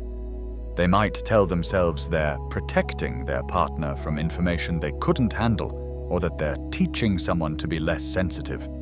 The consistency of these rationalizations across different gaslighters suggests this may serve a psychological function, allowing them to continue the behavior without fully confronting its nature or impact. Still others give every indication of genuine unawareness, at least initially. Their defense mechanisms appear so automatic, so deeply ingrained, that they seem not to consciously recognize they're distorting reality. Clinical experience suggests these individuals have often experienced gaslighting themselves or developed these patterns as survival mechanisms in childhood. This doesn't mean they're not responsible. It means their self-deception has become so complete that they've lost touch with the difference between reality and their preferred narrative. The challenge in determining intent is that we can only observe behavior and listen to self-reports, both of which can be misleading. What we can say with confidence is that the impact on targets remains devastating regardless of the perpetrator's level of awareness. Can gaslighters change? This is perhaps the most difficult question. The answer depends significantly on the underlying cause and the person's capacity for self-reflection and empathy. Someone who gaslights defensively out of insecurity and who can acknowledge the pattern with therapeutic support might be able to change through consistent work. Someone high in Machiavellianism might be able to choose different behaviors if sufficiently motivated, though whether they would develop genuine empathy is questionable. But someone high in psychopathy, someone who lacks the capacity for empathy and remorse, is unlikely to change in meaningful ways.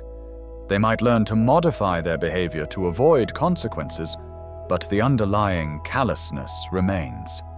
And someone deeply narcissistic might struggle to even acknowledge there's a problem, since doing so threatens the grandiose self-image they're trying to protect.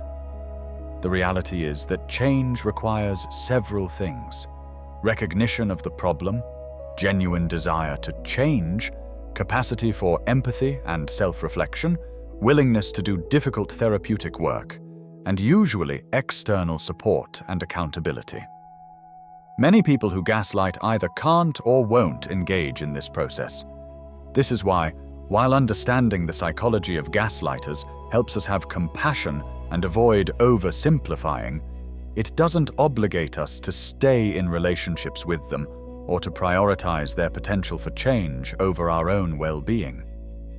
Understanding why someone gaslights doesn't make being gaslit less harmful. Compassion doesn't require self-sacrifice. The psychology behind the mask reveals complexity. Multiple pathways to the same harmful behavior, varying levels of awareness and intent, different prospects for change. But regardless of the psychology, the impact on targets remains: confusion, self-doubt, reality distortion, and the slow erosion of confidence in one's own mind. Understanding perpetrators helps us see the full picture. But our primary concern must remain protecting and healing those who've been harmed. Rewiring reality, the neuroscience. We've examined the tactics of gaslighting and the psychology of those who deploy them.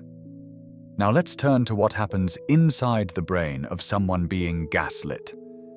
This isn't just psychological, it's neurological. The experience of sustained gaslighting actually changes brain structure and function in measurable ways. Recent research is revealing that gaslighting doesn't just feel like brain damage. In some ways, it actually causes it. Not through physical trauma, but through what neuroscientists call experience-dependent neuroplasticity, the brain's capacity to be shaped by repeated experiences. Usually, this capacity is adaptive, allowing us to learn and grow. But in the context of chronic psychological abuse, including gaslighting, it can produce changes that look remarkably similar to post-traumatic stress disorder. The brain under threat. Immediate responses. Let's start with what happens in the moment when your reality is being contradicted. Your brain is built to detect discrepancies between what it expects and what it perceives. This is called prediction error, and as we discussed earlier, it's fundamental to learning and adaptation. When you notice something that doesn't match what you were told, the dimming lights, the mysterious receipt, the overheard conversation, your brain generates a prediction error signal. This activates several key brain regions. The amygdala, your brain's threat detection system, lights up. This makes sense. A mismatch between what you were told and what you're perceiving could indicate danger. Maybe you've been lied to. Maybe something is wrong. The amygdala's job is to signal, pay attention. This might be important for survival. The anterior cingulate cortex gets involved, helping to process the conflict between competing pieces of information. It's essentially asking, how do we resolve this discrepancy?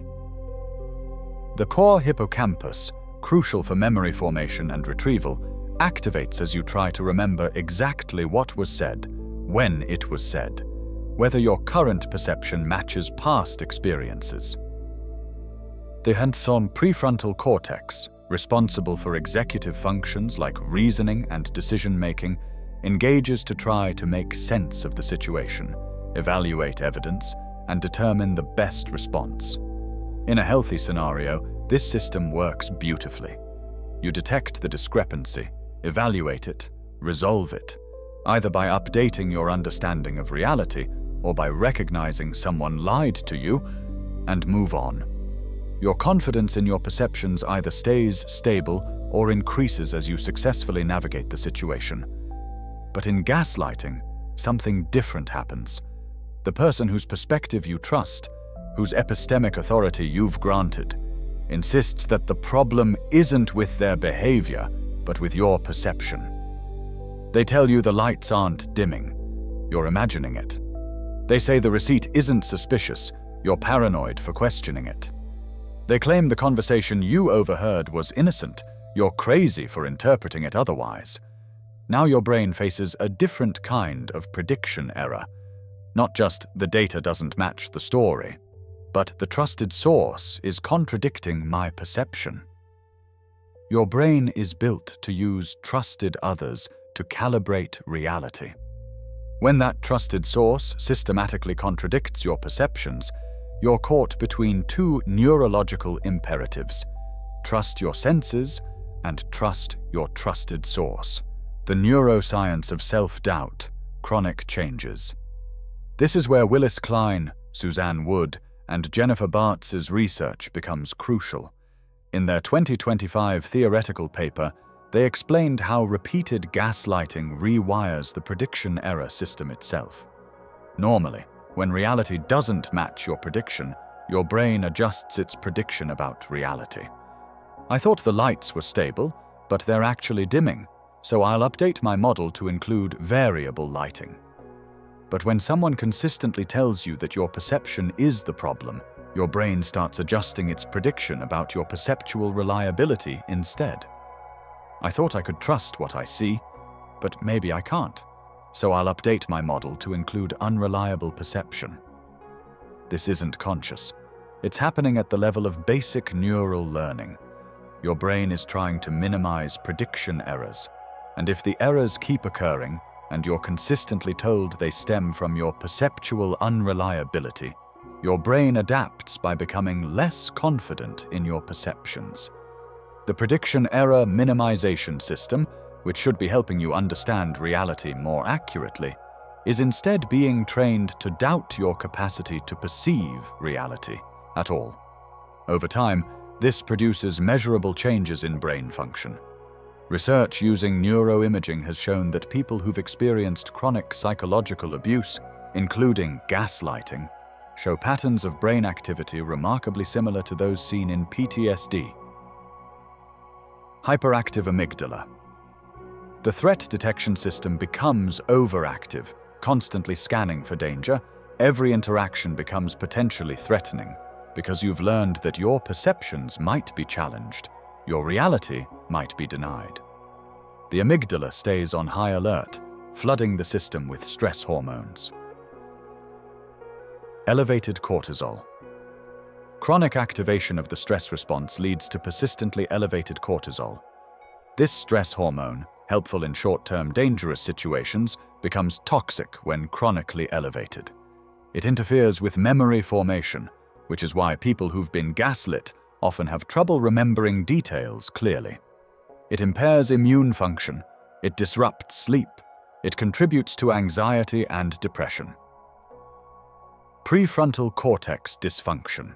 The regions responsible for rational thought, decision-making, and emotional regulation begin to function less effectively under chronic stress.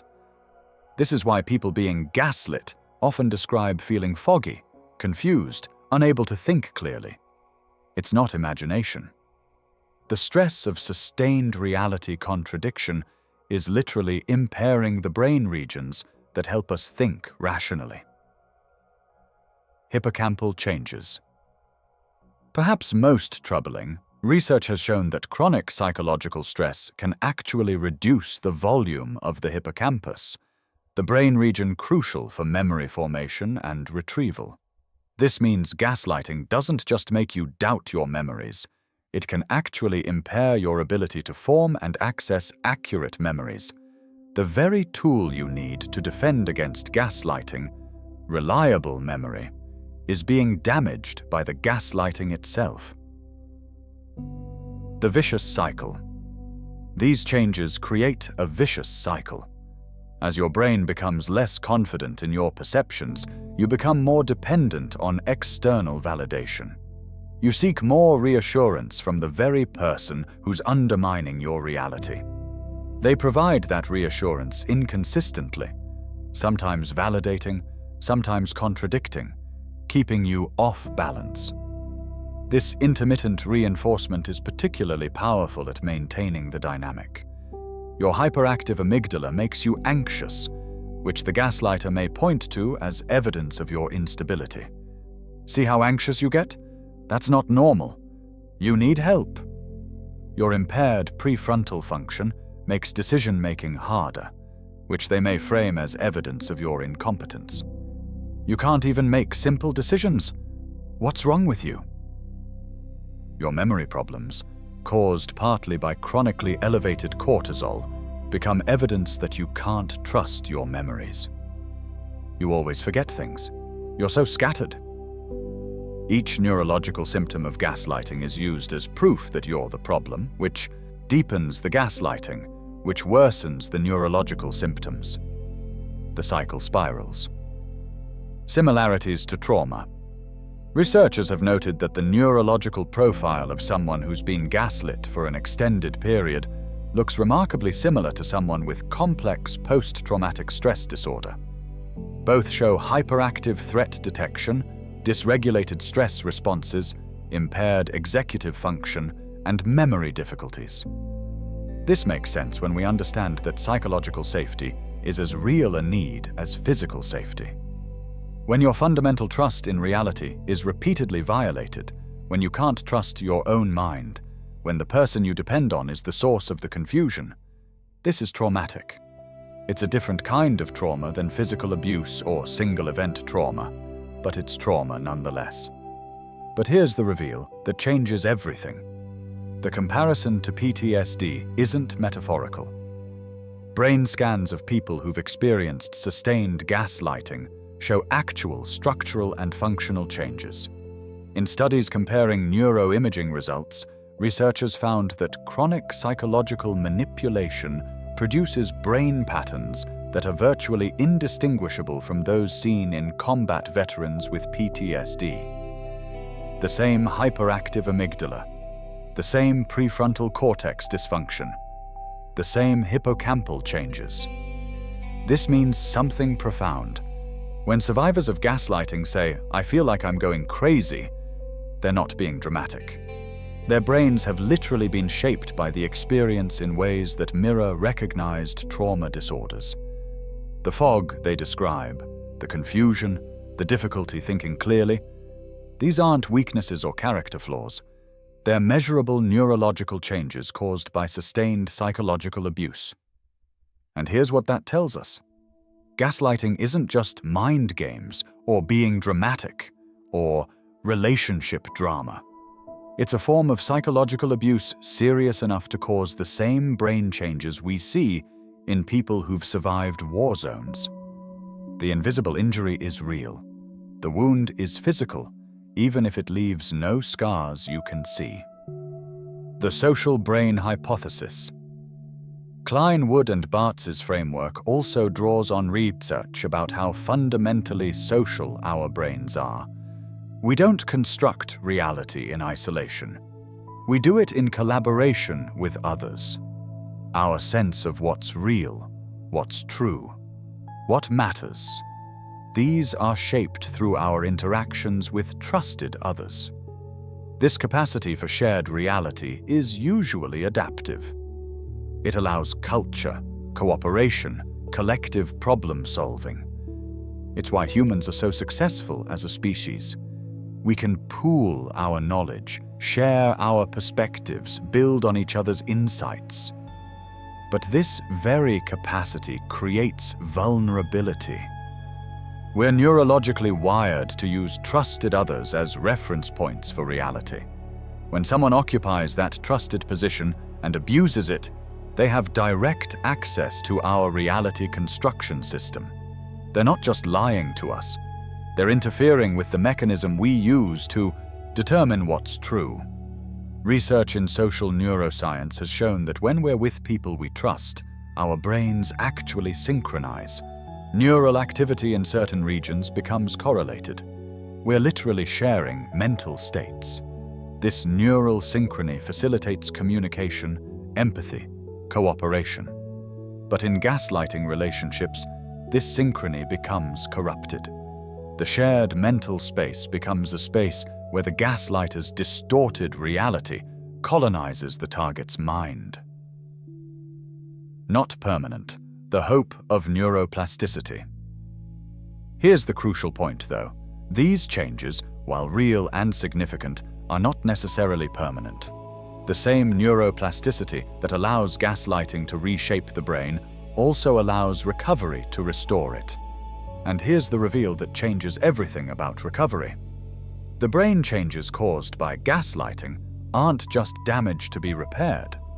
Based on research into post-traumatic growth and neuroplasticity, these changes could represent the brain's attempt to adapt to an impossible situation. Your hypervigilance? That was your brain trying to keep you safe in an unpredictable environment. Your impaired decision-making? That might have been your brain protecting you from making choices that would be contradicted and used against you. Your memory difficulties? Those could reflect your brain's struggle to reconcile contradictory information. This reframes the entire experience. You weren't failing. You weren't weak. Your brain was doing exactly what it's designed to do: adapt to your environment. The problem wasn't your adaptation. The problem was the environment that required such desperate adaptation. When someone exits a gaslighting relationship and begins receiving proper support, validation of their perceptions, therapeutic intervention, safe spaces to trust their reality, the brain can begin to heal. The amygdala can calm down as threat levels decrease. Cortisol levels can normalize as stress reduces. The prefrontal cortex can regain function as mental clarity returns. Even hippocampal volume can increase with proper treatment and stress reduction. This healing doesn't happen instantly. Neural pathways that have been reinforced for months or years don't rewire overnight. But they can rewire. Research on trauma recovery shows that with appropriate interventions, brains can recover substantial function. Neuroplasticity works both ways. The same mechanism that allowed harm allows healing. Recovery often involves several key elements from a neuroscience perspective. Safety. The threat response needs to be calmed. This requires actual safety, exiting the gaslighting relationship or establishing firm boundaries, plus felt safety, which comes from validation, support, and predictability. External validation. Other people who confirm your perceptions help retrain the prediction error system. Yes, I see what you see. Yes, that behavior was inappropriate. Yes, your memory of that conversation matches mine. This social reality checking helps restore confidence in perception. Mind-body practices. Activities like yoga, martial arts, meditation, or somatic experiencing help rebuild the connection between body sensations and mental states. They help you learn to trust what your body is telling you, which gaslighting systematically undermined. Cognitive therapies. Approaches like cognitive behavioral therapy help identify and challenge the internalized negative beliefs about yourself that gaslighting instilled. They help rebuild confidence in your judgment and decision-making. Narrative reconstruction. Creating timelines, journaling, documenting events. These activities help rebuild a coherent narrative of what happened. They counter the historical revision that gaslighting employs. Graduated challenges. Starting with small decisions and gradually building up helps restore confidence in your judgment. Success experiences help retrain the brain to trust its own assessments. We'll explore these recovery strategies in much more depth later. The point here is that the neurological changes, while real and significant, are not destiny. The brain that has been reshaped by trauma can be reshaped by healing. Implications for understanding and treatment. Understanding the neuroscience of gaslighting has several important implications. First, it validates the experiences of people who've been gaslit. The confusion, the self-doubt, the foggy thinking, the memory problems. These aren't personal failings. They're predictable neurological responses to a specific form of abuse.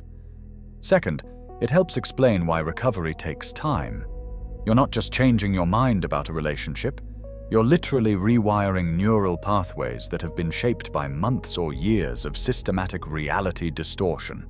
This requires patience, consistent support, and appropriate therapeutic intervention. Third, it emphasizes the seriousness of gaslighting. This isn't just mind games or drama, it's a form of abuse that causes measurable neurological harm. Treating it seriously, taking it seriously, responding to it appropriately. These aren't overreactions, they're proportionate responses to real harm.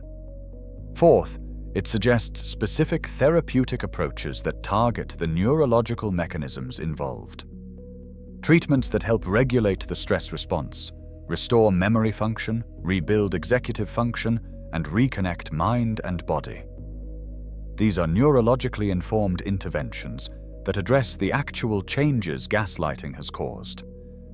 The neuroscience of gaslighting reveals just how deeply this form of manipulation penetrates. It's not surface level. It reaches into the fundamental mechanisms of how we perceive, remember, and construct reality. But understanding these mechanisms also shows us the path back, how to rebuild what's been damaged, how to restore trust in our own minds, how to reclaim the ground that seemed to shift beneath us. The brain that was reshaped by abuse can be reshaped by healing. That's the promise of neuroplasticity, and the hope at the heart of recovery. Script continues with remaining sections. The lived experience, beyond intimate relationships, recognition and awareness, the journey of recovery, building resilience and prevention, and conclusion, the lived experience. There's a particular kind of exhaustion that comes from being gaslit. It's not the exhaustion of physical labor or even the exhaustion of emotional stress in general. It's the exhaustion of perpetual uncertainty, of constantly questioning yourself, of living in a fog where nothing feels solid anymore. People who've experienced gaslighting describe it in remarkably consistent ways. They talk about feeling crazy, about losing themselves, about no longer trusting their own mind. These aren't dramatic exaggerations. They're accurate descriptions of what happens when your fundamental relationship with reality is systematically corrupted. Let's explore what this actually feels like, what it does to someone's sense of self, and why the psychological impact is so profound and far-reaching. The erosion of self-trust. Perhaps the most insidious effect of gaslighting is how it undermines your trust in yourself. Before gaslighting, you probably took for granted your ability to perceive reality reasonably accurately. You trusted that when you saw something, you saw it. When you remembered something, you remembered it. When you felt something, you felt it. These basic confidences aren't conscious most of the time. They're the background against which you live your life. Gaslighting attacks this background. Slowly, incrementally, it introduces doubt into every aspect of your self-trust. You start to question not just specific perceptions, but your capacity to perceive accurately at all. You begin to doubt not just particular memories, but your memory in general. You wonder not just whether a specific emotional response was appropriate, but whether your emotions are reliable guides to anything. This erosion happens gradually enough that you often don't notice until it's advanced. Each individual instance of doubt might seem small. Maybe I did misremember that conversation. Maybe I am being too sensitive. Maybe I did agree to that even though I don't remember it. But these small doubts accumulate. They compound. And eventually, you realize you no longer trust your own mind as a source of information about reality. This is terrifying in a way that's hard to convey to someone who hasn't experienced it. Imagine losing confidence in your senses, your memory, your judgment, the very tools you use to navigate existence. It's like trying to walk when you can't trust your sense of balance, trying to navigate when you can't trust your sense of direction. Everything becomes uncertain. Nothing feels solid. People describe constantly second-guessing themselves. They check and recheck basic facts. They ask others to confirm even simple perceptions. They hesitate before stating what they saw or heard or remember because they've learned that asserting their reality often leads to it being contradicted, and the contradiction is so destabilizing that silence feels safer. Cognitive dissonance and confusion. Gaslighting creates intense cognitive dissonance, the psychological discomfort that comes from holding contradictory beliefs or from behavior that contradicts beliefs.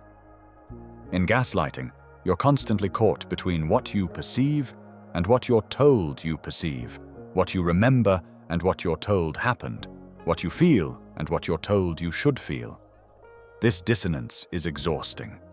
Your brain is constantly trying to resolve these contradictions, constantly trying to make sense of incompatible information. Some days you believe your perceptions. Some days you believe the gaslighter's version. Most days you're caught in tortured uncertainty, unable to commit to either understanding fully. This mental state is often described as a fog. People talk about feeling like they're moving through life in a haze, unable to think clearly, unable to trust their thoughts even when they do form. The constant state of confusion becomes normalized, and they forget what mental clarity feels like. The confusion extends beyond the specific areas where gaslighting occurs. When you can't trust your fundamental cognitive functions in one domain, that lack of trust spreads. If you can't trust your memory about your relationship, how can you trust your memory about your work? If you can't trust your judgment about your partner's behavior, how can you trust your judgment about anything? The uncertainty metastasizes. Anxiety and hypervigilance. Living with gaslighting often produces chronic anxiety. This makes neurological sense. Your threat detection system has learned that your environment is unreliable and potentially dangerous. You can't trust what you're told. You can't trust your ability to perceive accurately. You're constantly on alert, constantly scanning for threats, constantly trying to anticipate what might happen next. This hypervigilance is exhausting. You're monitoring your partner's moods, trying to predict what version of them you'll encounter. You're reviewing conversations in your head, trying to catch yourself before you say something that might be contradicted or used against you. You're documenting events, taking screenshots, saving messages, trying to create external evidence for what you perceive, because you've learned your perception alone won't be trusted, even by yourself.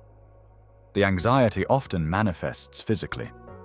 People report insomnia because their minds won't stop replaying interactions and trying to figure out what's real. They experience digestive issues, headaches, muscle tension, all symptoms of chronic stress. Their nervous systems are stuck in a state of high alert, unable to relax because safety feels perpetually out of reach.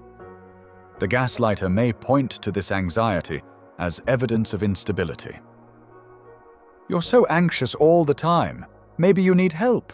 Maybe you're not thinking clearly because you're too stressed.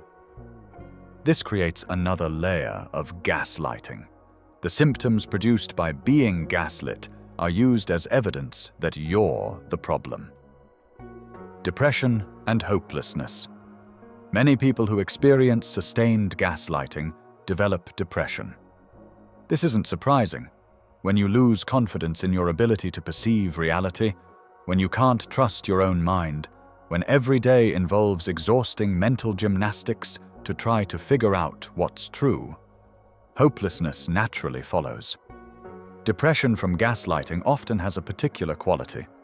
It's not just sadness or lack of motivation. It's a deep sense of being trapped, of having lost yourself, of being unable to trust even your own thoughts and feelings about whether you're depressed and what that means. People describe feeling like they're disappearing. The person they used to be, confident, decisive, trusting their own judgment, has been replaced by someone who constantly doubts, hesitates, defers to others. They mourn this loss while often being unable to fully articulate it, or even being told by the gaslighter that they haven't changed, that they're imagining the difference. The hopelessness intensifies because escape seems impossible. If you can't trust your own perception of whether the relationship is harmful, how can you trust your judgment about whether to leave? If you can't remember events clearly enough to hold on to your version of reality, how can you defend yourself or seek help? The gaslighting creates a trap where the very faculties you'd need to escape have been undermined. Identity dissolution. Perhaps the most profound effect is what happens to your sense of self.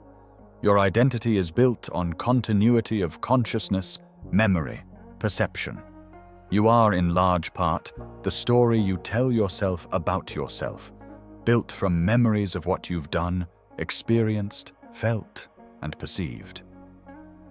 Gaslighting attacks the foundation of this identity.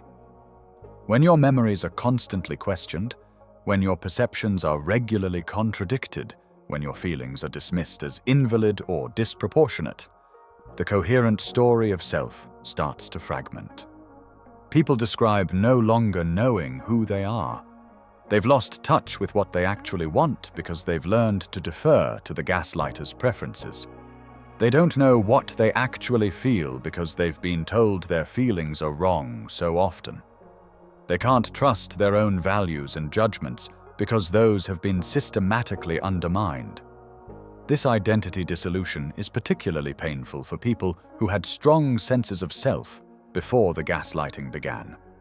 They remember being decisive, confident, clear about their needs and boundaries. The contrast between who they were and who they've become is stark and distressing. But even recognizing this contrast is difficult because the gaslighter may insist they haven't changed, or that any changes are for the worse, or that they're remembering their former self incorrectly. Isolation and loneliness. Gaslighting often produces profound isolation. Sometimes this is deliberate. The gaslighter actively works to separate the target from friends and family, who might validate their reality. But even without deliberate isolation, gaslighting creates loneliness. When you can't trust your own perceptions, you feel fundamentally alone. You can't share your experiences with others because you're not sure your experiences are real. You might fear that if you tell others what's happening, they'll think you're crazy, just like the gaslighter says. Or worse, they'll believe the gaslighter's version of events, confirming that you are the problem. Even when you do try to explain what's happening, it's difficult to articulate. Gaslighting is subtle. Individual instances might sound minor when described out of context. He said I was being too sensitive. She denied saying something I clearly remember. These statements don't capture the cumulative weight, the systematic pattern, the devastating effect on your sense of reality. People often describe feeling like they're living in a separate reality from everyone else. Others seem to navigate life with confidence, trust their perceptions, make decisions. The target of gaslighting feels like they're watching from behind glass, unable to participate fully in a world where reality is shared and solid. This isolation is intensified by shame. Many people blame themselves for being in a gaslighting relationship. They feel they should have recognized it sooner, left sooner, been stronger, more perceptive, less gullible. This self-blame is often encouraged by the gaslighter, but persists even after the relationship ends. The shame keeps people from seeking support, from sharing their experiences, from getting help. The loss of joy and spontaneity. Gaslighting diminishes capacity for joy. When you're constantly monitoring your perceptions, checking your memories, questioning your feelings, there's little mental space left for simple enjoyment. Spontaneity becomes impossible because you're always calculating risks, anticipating how your actions might be interpreted or used against you. Activities that once brought pleasure become fraught. Maybe you enjoyed spending time with friends, but now you're anxious about how the gaslighter will react if you mention them, or worried they'll tell you that you're remembering the time incorrectly, or concerned they'll accuse you of prioritizing friends over the relationship. The joy gets buried under layers of anxiety and calculation. People describe feeling like they're just going through the motions of life. They're functioning, going to work, fulfilling responsibilities, but they're not really present. They're too busy managing the internal chaos, trying to hold on to some sense of reality, trying to figure out what's true. Long-term effects. Even after leaving a gaslighting relationship, the effects persist. The neural changes we discussed earlier don't reverse immediately. The habits of self-doubt, the reflexive deferring to others' perceptions, the hypervigilance, these patterns continue. Many survivors describe a period of intense confusion after leaving, without the gaslighter's reality to orient to, even as that reality was distorted. They feel unmoored. They've lost confidence in their own reality, but no longer have an external reality to replace it with. They must rebuild from ground zero, relearning to trust themselves. This rebuilding takes time. Survivors often describe moments, months, or even years later when they suddenly realize they made a decision without second-guessing themselves, or stated something they perceived without immediately doubting it, or trusted a memory without needing external confirmation. These moments feel like victories because they represent recovered territory in the war for self-trust. The long-term effects also include changed relationships with trust more broadly. Having been betrayed at such a fundamental level, many survivors struggle to trust others. They may become hypervigilant for signs of manipulation in new relationships. They may struggle with the very thing that made them vulnerable to gaslighting in the first place. Epistemic trust, the willingness to let others help shape their understanding of reality. This can create a painful paradox. They know intellectually that they need to rebuild their capacity for trust. Isolation isn't the answer, but the risk feels enormous. What if they get it wrong again? What if they trust the wrong person again? What if their judgment about trustworthiness can't be trusted because their judgment was so compromised? The invisible injury. What makes all of this particularly difficult is that gaslighting leaves no visible marks. There are no bruises to point to, no financial records to audit, no physical evidence of harm. The injury is psychological and neurological, real but invisible. This invisibility makes it harder for others to understand the severity of what happened. Well-meaning friends or family might say, "Just move on," or "Why did you stay so long?" or "They weren't hitting you, were they?"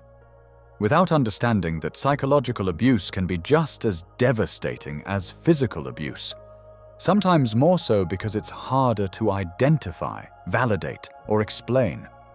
The invisibility also makes it harder for survivors to validate their own experiences. Without external evidence, they may doubt whether it was really that bad, whether they're justified in being as affected as they are, whether they're overreacting to just psychological manipulation. The gaslighting continues internally, with survivors gaslighting themselves about whether they were even gaslit, Understanding the lived experience of gaslighting is crucial for several reasons. For survivors, it validates that what they experienced was real and serious. The confusion, the self-doubt, the anxiety, the feeling of losing yourself. These are normal responses to an abnormal situation. For friends and family of survivors, it helps them understand why recovery is slow and why simple advice like "just trust yourself" isn't immediately actionable. For therapists and helpers, it clarifies what needs to be rebuilt and why trauma-informed approaches are necessary. The lived experience of gaslighting is one of profound disorientation, of losing the ground beneath your feet, of forgetting what it feels like to trust yourself. But it's not permanent. With support, validation, and time, people do recover. They do rebuild trust in themselves. They do learn to stand on solid ground again. But first, they need to know that their experience of the fog is real, is valid, and is a response to real harm. Validation is the first step toward healing, and understanding is the foundation of validation. Beyond intimate relationships. While much of our discussion has focused on romantic partnerships, and indeed, that's where gaslighting research has concentrated most, this form of manipulation extends far beyond intimate relationships. It occurs in families, workplaces, medical settings, and institutional contexts. Understanding these different manifestations helps us recognize gaslighting wherever it appears and appreciate how power dynamics shape these interactions. Parent-child dynamics. Gaslighting in families, particularly from parent to child, is especially harmful because it occurs during formative years when children are developing their basic sense of reality and self-trust. Children are neurologically and psychologically designed to trust their parents as reality interpreters. This is adaptive. It allows transmission of knowledge and keeps children safe. But it also creates vulnerability when parents distort rather than clarify reality. Parental gaslighting might look like denying events the child clearly remembers. That didn't happen, you're making it up. Minimizing the child's emotional responses. You're not really upset, you're just tired. Dismissing the child's perceptions. You're too young to understand what you saw. Or rewriting family history to paint the parent in a better light. Research by Lee and Samp in 2023 examined parent-child gaslighting and found it's particularly damaging because children lack the cognitive resources to resist or even fully recognize the manipulation. They're dependent on parents for both physical care and reality calibration. When the same person providing care is distorting reality, children learn that their perceptions can't be trusted, setting up patterns of self-doubt that can last a lifetime. Adults who were gaslit as children often describe never developing solid self-trust. They grew up checking their perceptions against others, deferring to external authorities, doubting their own judgment. They may not even have language for what happened until they learn about gaslighting as adults, and suddenly pieces click into place. The intergenerational transmission of gaslighting is significant. Parents who gaslight often do so unconsciously, repeating patterns from their own childhood. They might genuinely not remember events the way the child does, might believe their minimization of the child's emotions is helpful rather than harmful, might think they're teaching the child proper emotional regulation when they're actually teaching self-doubt. Workplace gaslighting. Professional contexts provide rich ground for gaslighting because they involve clear power hierarchies, dependencies, and high stakes. Workplace gaslighting typically flows from positions of authority, supervisors to subordinates, senior colleagues to junior colleagues, clients to service providers. Research by Kukrea and Pandey in 2023 which developed the first validated scale for measuring workplace gaslighting, identified two key dimensions: trivialization and affliction. Trivialization involves supervisors systematically dismissing or undermining subordinates' perspectives, concerns, and work contributions. Affliction involves deliberate actions to harm the subordinate's psychological well-being, professional reputation, or career trajectory. Workplace gaslighting might manifest as denying conversations about promotions or assignments, rewriting performance expectations after work is completed, excluding employees from meetings, then blaming them for not knowing what was discussed, taking credit for others' work, then denying it, providing contradictory instructions, then criticizing for following the wrong one, or systematically undermining an employee's confidence in their professional competence. The workplace context makes gaslighting particularly effective because it intersects with economic vulnerability. Employees depend on their jobs for survival. Challenging a supervisor's reality distortion risks employment, references, career advancement. This power imbalance allows gaslighting to continue unchecked. Additionally, workplace gaslighting often leverages professional norms. In many work cultures, employees are expected to be team players, to not make waves, to accept supervisors' interpretations of situations. This cultural context makes it harder to recognize and resist gaslighting. When you're told to trust your supervisor's judgment, when organizational success depends on unity, when questioning authority is seen as insubordination, gaslighting can flourish. Research has shown that workplace gaslighting contributes to role conflict, job dissatisfaction, turnover, burnout, and serious mental health consequences. It's not just an interpersonal problem, it's an organizational problem that affects productivity, morale, and retention. Medical gaslighting.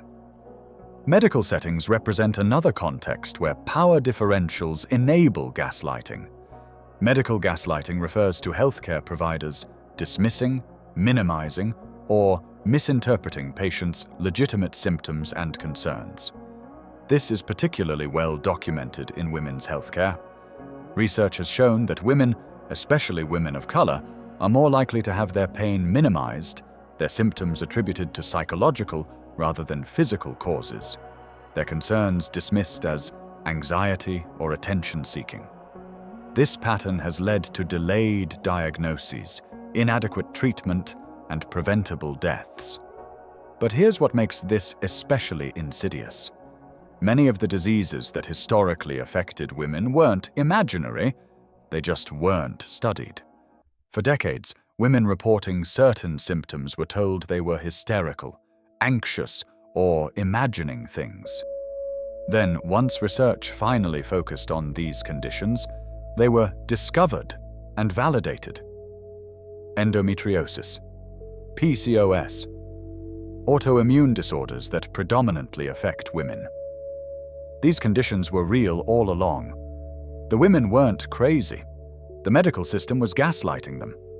Medical gaslighting might involve telling patients their pain isn't as severe as they report, attributing legitimate physical symptoms to stress or anxiety without appropriate testing, dismissing symptoms that don't fit expected patterns, or insisting test results are normal, despite the patient's continued suffering. The long COVID pandemic brought renewed attention to medical gaslighting. Thousands of patients experiencing legitimate post-viral symptoms were told they were anxious, depressed, or imagining their symptoms.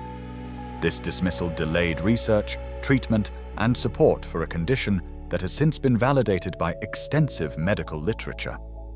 Based on these patterns, we might infer that when medical gaslighting occurs on a large scale, it's often because the condition hasn't been adequately studied, not because the patients are unreliable reporters. Medical gaslighting is particularly harmful because health is already vulnerable territory. When you're experiencing symptoms, you're already uncertain about what's happening in your body. You depend on medical professionals for interpretation. When they dismiss your reality instead of investigating it, the harm is twofold. Your health problem goes unaddressed, and your confidence in your own bodily perceptions is undermined. The structural aspects of medical gaslighting are significant. It's not just individual doctors behaving badly. It's often rooted in systemic biases in medical education and practice, gendered assumptions about pain expression, racial biases in pain assessment, limited training in conditions that predominantly affect certain populations, time pressures that discourage thorough investigation of complex symptoms. Institutional and political gaslighting. Sociologist Page. Sweet's work has expanded understanding of gaslighting to institutional contexts. Institutional gaslighting occurs when organizations systematically deny realities, rewrite histories, or undermine individuals' or groups' experiences to maintain power or avoid accountability. This might manifest in corporations denying well-documented environmental damage, governments denying historical atrocities or current policy harms, institutions dismissing employee complaints of harassment or discrimination, or organizations rewriting policies or expectations after people have acted in good faith based on previous understandings. Sweet argues that institutional gaslighting often mobilizes existing social hierarchies. Organizations gaslight in ways that are gendered, racialized, and class-based. Women are more easily dismissed. People of color face more credibility attacks. Working-class individuals have less institutional power to challenge gaslighting narratives. The political sphere has seen increased discussion of gaslighting, particularly around situations where public figures deny documented events, contradict their own recorded statements, or insist that obvious facts aren't true. While some uses of political gaslighting may be too broad, disagreement about policy isn't gaslighting. There are clear cases where political actors systematically work to undermine shared reality, making citizens doubt what they saw, heard, or remember. The scale of institutional and political gaslighting raises questions about collective reality and democratic function. When institutions systematically distort truth, when political actors normalize the contradiction of documented facts, the social fabric that depends on shared reality begins to fray. Individual gaslighting undermines individual sanity. Institutional gaslighting threatens collective sense-making.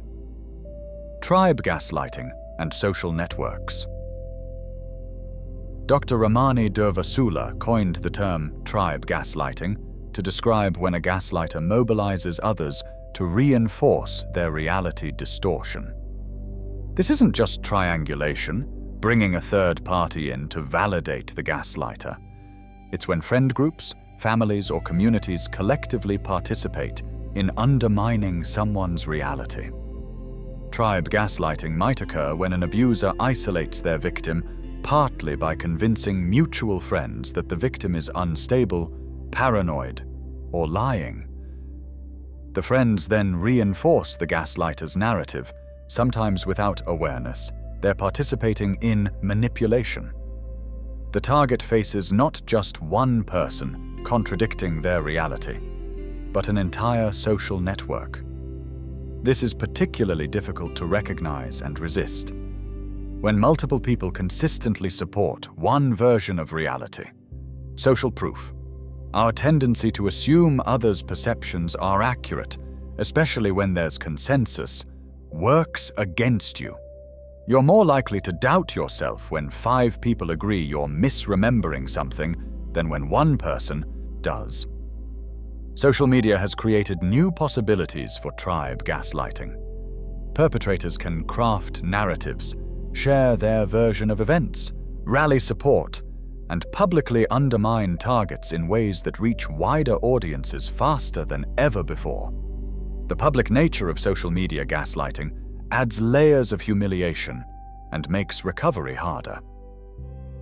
Common patterns across contexts.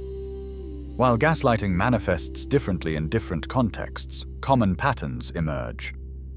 Power differential. Gaslighting requires some form of power imbalance. The gaslighter needs leverage, economic, social, physical, informational, or relational, that makes resistance costly or difficult. Credibility attacks. Across contexts, gaslighters work to undermine the target's credibility. In intimate relationships, this might be framing them as too sensitive. In workplaces, as incompetent. In medical settings, as attention-seeking. The specific attack fits the context, but the goal is the same. Make the target's reality less credible than the gaslighter's. Isolation from reality validation. Whether through physical isolation, social manipulation, institutional gatekeeping, or propaganda, gaslighters work to prevent targets from accessing alternative sources of reality confirmation. Exploitation of existing vulnerabilities and biases. Gaslighters leverage existing structural inequalities. Gendered gaslighting exploits stereotypes about women being emotional or irrational. Racialized gaslighting exploits stereotypes about certain groups being aggressive or unreliable. Institutional gaslighting exploits power differentials between citizens and institutions. Recognizing context-specific manifestations. Understanding that gaslighting extends beyond romantic relationships helps in several ways. It allows recognition of manipulation in contexts where we might not have been looking for it. Someone experiencing workplace gaslighting might not identify it as such if they're only aware of gaslighting in intimate contexts.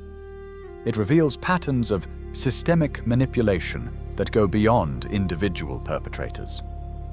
When we see gaslighting occurring consistently in medical settings toward certain patient populations, or in workplaces toward certain employee demographics, we can identify structural problems requiring institutional solutions, not just individual interventions. It helps us understand that vulnerability to gaslighting isn't about personal weakness. The same epistemic trust that makes us vulnerable in romantic relationships makes us vulnerable in professional and medical contexts. Trusting that supervisors have accurate information about workplace matters, that doctors have expertise in diagnosing symptoms, that institutions are operating in good faith. These are reasonable default positions that gaslighters exploit. It emphasizes the need for context-appropriate responses. Leaving a romantic relationship involves different challenges than addressing workplace gaslighting or challenging institutional manipulation. The tactics for recognition and resistance must adapt to the specific power dynamics and constraints of each context. Gaslighting isn't confined to one type of relationship. It's a pattern of reality manipulation that can occur wherever there's epistemic trust combined with power differential. Recognizing it in its various manifestations is crucial for protecting ourselves, supporting others, and pushing for institutional changes that make gaslighting less possible and less effective in all its forms. Recognition and awareness. Seeing through the fog. One of the most challenging aspects of gaslighting is recognizing it while you're experiencing it. The very nature of the manipulation makes clear perception difficult. Your reality testing mechanisms are compromised. Your confidence in your judgment is undermined. And often, gaslighting happens gradually enough that you don't notice the slow erosion of self-trust until it's already advanced. Yet recognition is the crucial first step toward protection and recovery. Understanding the warning signs, the common phrases, the behavioral patterns. This knowledge can pierce through the fog, providing moments of clarity that allow you to see what's actually happening. Common warning signs. Certain red flags appear consistently in gaslighting relationships. No single sign definitively proves gaslighting, but patterns of these indicators warrant careful attention. You constantly question your own memory. If you find yourself regularly wondering whether you're remembering things correctly, checking and rechecking facts about conversations or events, or feeling surprised when your memory of something differs from someone else's, this could indicate your reality is being systematically contradicted. You frequently apologize for things that aren't your fault. Gaslighting often leads targets to take excessive responsibility. If you're constantly saying sorry, taking blame for situations beyond your control, or feeling like everything is somehow your fault, this might reflect blame-shifting manipulation. You make excuses for the other person's behavior. When you regularly find yourself defending or explaining away someone's actions to others, or to yourself, this can indicate you're working to resolve the cognitive dissonance between their behavior and your need to trust them. You feel confused, or like you're going crazy. Persistent confusion, especially about interactions with a specific person, is a hallmark of gaslighting. If you often feel foggy, uncertain about what happened, or worried about your mental stability specifically in relation to one relationship, pay attention. You've stopped trusting your own judgment. When you defer to the other person for decisions you used to make easily, when you seek constant external validation for your perceptions, when you can't commit to your own assessments without checking them against someone else's, this erosion of confidence may signal gaslighting. You feel like you're walking on eggshells. Hypervigilance about someone's reactions, constant monitoring of your own behavior to avoid triggering them, feeling like you can never get things quite right. These indicate a relationship dynamic where you've learned your reality will be undermined. You've isolated yourself or been isolated, whether you've distanced from friends and family because the gaslighter convinced you they don't understand, or because you're afraid of them validating your concerns, or because the gaslighter has directly worked to separate you. Isolation enables gaslighting. Common gaslighting phrases. While gaslighting is about patterns rather than specific statements, certain phrases appear repeatedly. Learning to recognize them helps identify manipulation in real time. That never happened. You're making that up. I never said that. Direct denial of your reality is perhaps the most obvious gaslighting tactic. You're too sensitive. You're overreacting. You're being dramatic. These minimize your emotional responses and suggest your reactions rather than their actions are the problem. You're crazy. You're losing it. Are you okay? These question your mental stability, particularly when used repeatedly to undermine your concerns. You're remembering it wrong. That's not how it happened. You always get confused about this. These attack your memory specifically. Everyone agrees with me. Nobody else has a problem with this. Your friends think you're being unreasonable too. These use social proof and triangulation to isolate you. I'm only saying this because I care. I'm worried about you. You need help. These frame gaslighting as concern, making it harder to reject. If you weren't so negative trait, I wouldn't have to negative behavior. These shift blame for the gaslighter's actions onto your supposed character flaws. You're just projecting. You're the one who's actually accusation they're guilty of. These deflect attention from their behavior by accusing you of it. We already discussed this. You agreed to this. Don't you remember? These rewrite history while implying your memory is faulty. You're being paranoid. Why don't you trust me? You're looking for problems. These frame your legitimate concerns as character flaws. Why it's hard to recognize. Several factors make gaslighting difficult to identify while experiencing it. Gradual escalation. Gaslighting rarely starts with obvious, egregious reality distortion. It begins subtly. Each small instance might be explainable as misunderstanding or different perspective. By the time it's severe enough to be obvious, you've already been conditioned to doubt yourself. Trust and love. We don't want to believe people we love are manipulating us. The more attached we are, the more motivated we are to give benefit of the doubt, to believe their explanations, to blame ourselves rather than questioning them. Intermittent reinforcement. Gaslighters aren't always manipulative. There are good days mixed with bad. This inconsistency makes the pattern harder to see and creates hope that the good times are the real person. Isolation. When you're cut off from alternative reality checks, when you can't easily compare your experiences to others or get validation for your perceptions, recognizing manipulation becomes much harder. But here's the twist that makes recognition even more complicated. By the time you're deep into a gaslighting relationship, you might have started gaslighting yourself. The voice that questions your reality isn't just coming from outside anymore. You've internalized it. You hear yourself thinking their words, doubting yourself in their voice, questioning your perceptions before they even say anything. The gaslighter has colonized your internal dialogue. This suggests that one of the clearest signs of gaslighting is when you notice you've become your own harshest skeptic. When you can't state a simple perception without immediately doubting it. When you preemptively invalidate your own experiences before anyone else has a chance to. That's when the manipulation has gone deepest. When it no longer requires an external voice because you're doing it to yourself. Shame and self-blame. Many targets of gaslighting blame themselves for being in the situation. I should have known better. I should have left sooner. What's wrong with me that I didn't see this? This shame makes them less likely to seek help or even acknowledge to themselves what's happening. Skill of the gaslighter.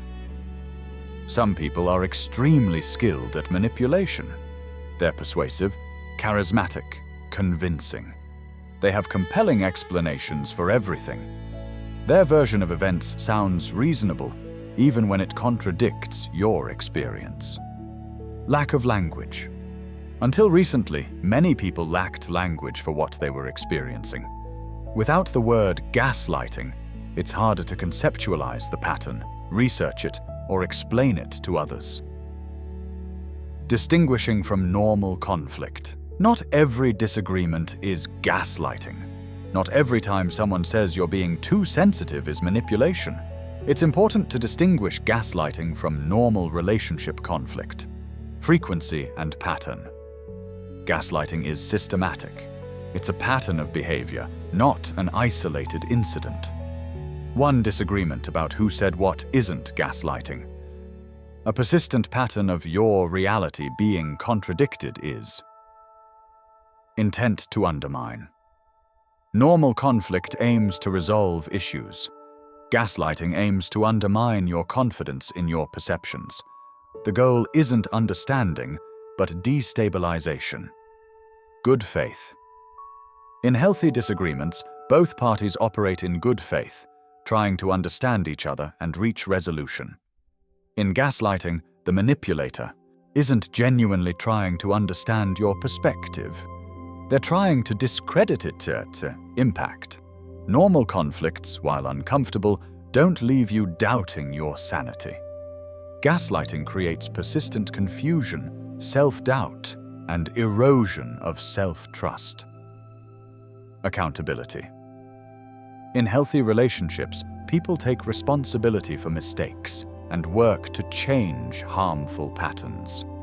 Gaslighters consistently avoid accountability, deflect blame, and continue harmful patterns despite expressed concerns. Validation versus invalidation.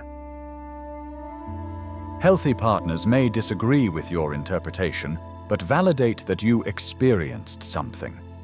Gaslighters invalidate your experience itself, suggesting you didn't perceive what you perceived or feel what you felt. Self-assessment questions. If you're uncertain whether you're experiencing gaslighting, consider these questions. Do you find yourself constantly questioning your own memory, perception, or judgment in this relationship? Have you noticed yourself changing, becoming less confident, more anxious, more dependent, more isolated? Does this person consistently deny, minimize, or dismiss your concerns rather than addressing them? Do you feel like you're always wrong, always apologizing, always at fault, regardless of the situation? Have you noticed patterns where their version of events always positions them favorably and you unfavorably? Do you feel afraid to bring up concerns because they'll be turned around on you? Have trusted friends or family members expressed concern about changes in you or about this relationship? Do you feel like you're going crazy, but only in relation to this specific relationship? If you're answering yes to multiple questions, if there's a pattern rather than isolated incidents, if the impact on your mental health and self-trust is significant, these indicate gaslighting may be occurring. The role of documentation. Many people experiencing gaslighting find that documentation helps pierce through the fog. When you can't trust your memory because it's been so consistently contradicted, external records become crucial. Keeping a journal of events, conversations, and your responses can help you see patterns and trust your perceptions. Saving text messages, emails, and other written communications provides evidence when verbal exchanges are denied or reframed. Taking photos or videos, where legal and ethical, can document situations that might later be denied. Confiding in trusted friends creates witnesses to your state of mind and experiences at specific times. This documentation serves several purposes. It helps you recognize patterns. It validates your reality when you're doubting it. It provides evidence if you need to explain the situation to others or seek formal help. And importantly, the process of documenting, of taking your own perceptions seriously enough to record them, can help rebuild self-trust. When recognition arrives, the moment of recognition, when the fog clears enough to see the manipulation clearly, is often both relief and devastation. Relief because suddenly things make sense. The confusion, the self-doubt, the feeling crazy. These weren't baseless. You weren't imagining the wrongness. Devastation, because seeing the manipulation clearly means accepting that someone you trusted has been systematically undermining your reality. This moment often comes in stages. You might have fleeting moments of clarity followed by returns to doubt. You might intellectually understand you're being gaslit while emotionally resisting the conclusion. This is normal. You're fighting against months or years of conditioning to doubt yourself. The path from suspicion to certainty is rarely straight. Allow yourself time with the recognition. Don't pressure yourself to make immediate decisions. Understanding what's happening is the first step.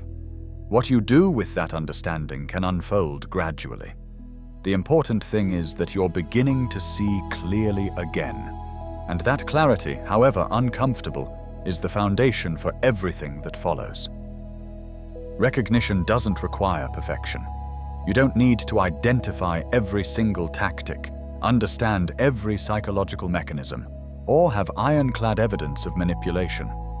If you're reading this and thinking, "This sounds like what I'm experiencing," trust that recognition.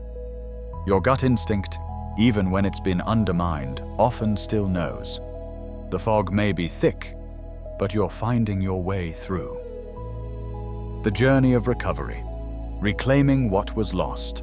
Recovery from gaslighting isn't a straight line. It's not a simple matter of leaving the situation and immediately regaining confidence. The neural pathways that have been shaped by months or years of systematic reality distortion don't rewire instantly. The habits of self-doubt don't disappear overnight. But recovery is possible, and understanding the process helps navigate it with patience and self-compassion. The first steps: safety and validation. Recovery begins with safety.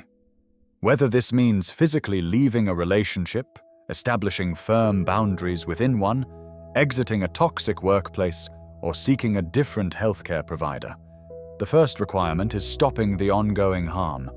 You can't heal a wound that's still being inflicted. Safety might not mean total separation immediately. Sometimes it means reducing contact, setting boundaries about acceptable behavior, limiting the gaslighter's access to your personal life, or enlisting others to provide reality checks. The specifics depend on your situation, but some form of distance from active manipulation is necessary for healing to begin. Equally crucial is finding sources of validation. After extended gaslighting, you've learned to doubt your perceptions. Counter-learning requires external confirmation that your reality is accurate. This validation might come from trusted individuals who knew you before the gaslighting and can reflect back who you were, confirming that you've changed and that the changes aren't natural development, but responses to harm. Support groups, where people share similar experiences, providing immediate recognition and validation that what happened to you happens to others, that you're not alone or crazy. Therapists, trained in trauma and abuse, who can provide professional validation that yes, what you experienced was real, was harmful, and warrants the distress you're feeling. Research by Klein, Wood, and Bartz emphasizes that peer validation is particularly powerful against gaslighting. When people who understand the dynamic from personal experience confirm your perceptions, it carries special weight. You're not just hearing from an authority figure, you're connecting with others who've walked this path and can say, "I see what you see. I understand what you felt. Your reality is valid." Therapeutic approaches.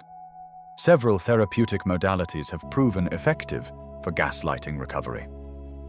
Cognitive behavioral therapy, CBT, helps identify and challenge the distorted beliefs gaslighting installed. You've learned to think, "I can't trust my memory. My perceptions are unreliable. My judgments are flawed." CBT systematically examines these beliefs, identifies evidence for and against them, and helps you develop more accurate, balanced thinking. It's particularly effective for the automatic negative thoughts that gaslighting creates. CBT also teaches recognition of gaslighting tactics, which helps you identify manipulation in the moment rather than days later. It provides tools for reality testing, setting boundaries, and responding assertively rather than defensively. Trauma-focused therapies, including EMDR, eye movement desensitization and reprocessing, recognize that extended gaslighting creates trauma similar to PTSD. These approaches help process the traumatic memories, reduce their emotional intensity, and integrate them into a coherent narrative where they're past experiences rather than ongoing threats. EMDR in particular has shown effectiveness for trauma that didn't involve single discrete events, but rather extended periods of psychological abuse. The bilateral stimulation used in EMDR seems to help reprocess memories so they're stored differently in the brain, reducing their power to trigger current distress. Dialectical behavior therapy, DBT, teaches skills particularly relevant to gaslighting recovery. Mindfulness, staying present rather than caught in self-doubt, distress tolerance, managing the discomfort of uncertainty without collapsing into the gaslighter's reality, emotion regulation, learning to trust and manage your emotions, and interpersonal effectiveness, setting boundaries, communicating needs, handling conflict. DBT's emphasis on dialectical thinking, holding two seemingly contradictory truths simultaneously, is especially useful. You can acknowledge both, "I made mistakes in that relationship," and "I was systematically manipulated." Both are true. DBT helps move beyond all-or-nothing thinking that gaslighting often creates. Somatic and body-based approaches recognize that gaslighting disrupts the mind-body connection. When you're told your perceptions are wrong, this includes bodily sensations. You might feel anxious, but you're told you shouldn't be. Your body tenses around someone, but you're told they're trustworthy. Approaches like somatic experiencing, yoga therapy, or mindfulness-based practices help rebuild trust in bodily sensations. They teach you to notice what your body is telling you, to trust the wisdom of your nervous system, to recognize that your body's responses, the tension, the anxiety, the gut feeling, were accurate information, not overreactions. Rebuilding self-trust, practical strategies. Beyond formal therapy, specific practices help rebuild confidence in your own mind. External reality checks. Continue using documentation not as evidence against the gaslighter, you're past that now, but as reality anchors for yourself. When you doubt your memory of something, you can check your journal. When you're uncertain about an interaction, you can review saved messages. These external records train your brain that your memory is actually more reliable than you've been taught to believe. Graduated decision-making. Start with small, low-stakes decisions. What to have for lunch, what to wear, what to watch. Notice that you can make these decisions, that the outcomes are fine, that your judgment works. Gradually increase the stakes. Medium decisions about how to spend free time, whether to attend an event, how to handle a minor conflict. Eventually, major decisions about work, relationships, living situations. Each successful decision builds confidence.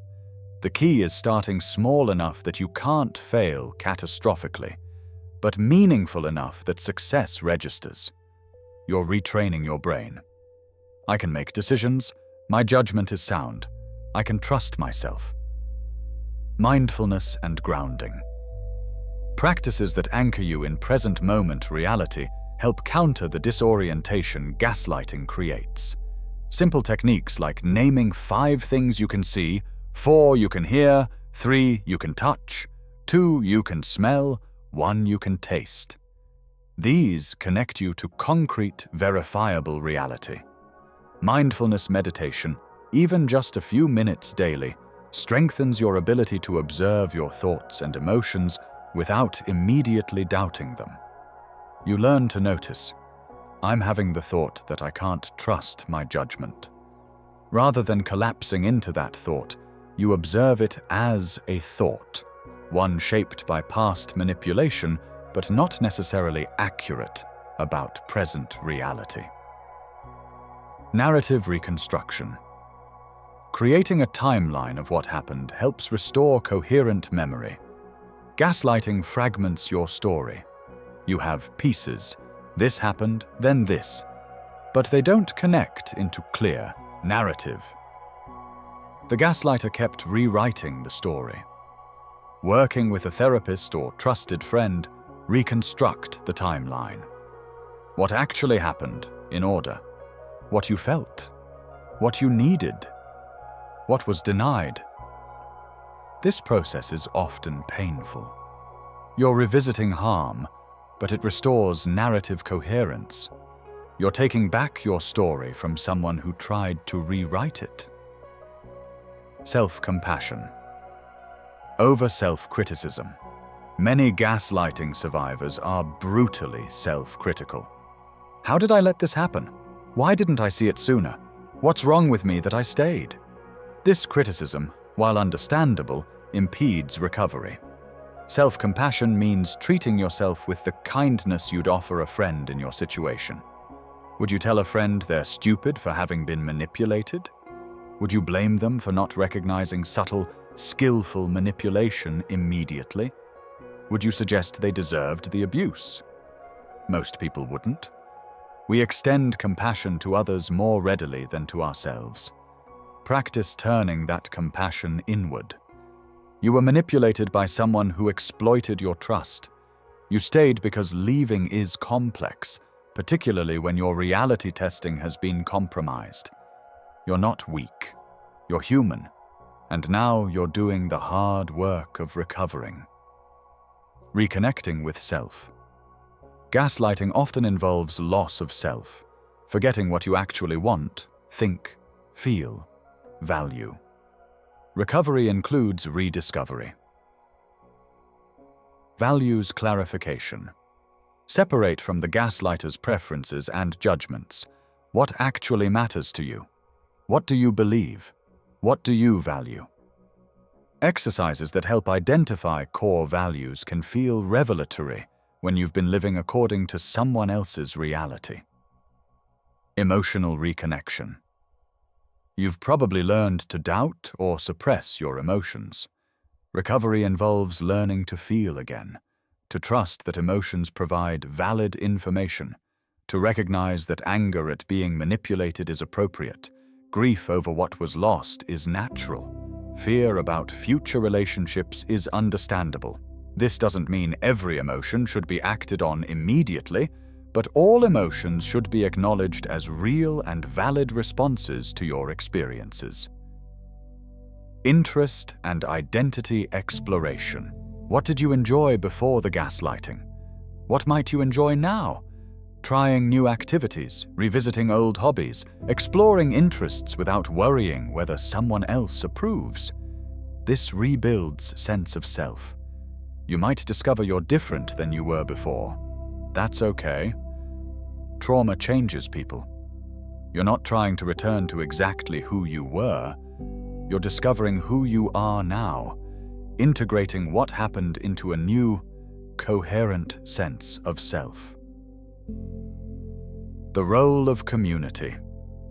Isolation enabled the gaslighting. Community supports recovery.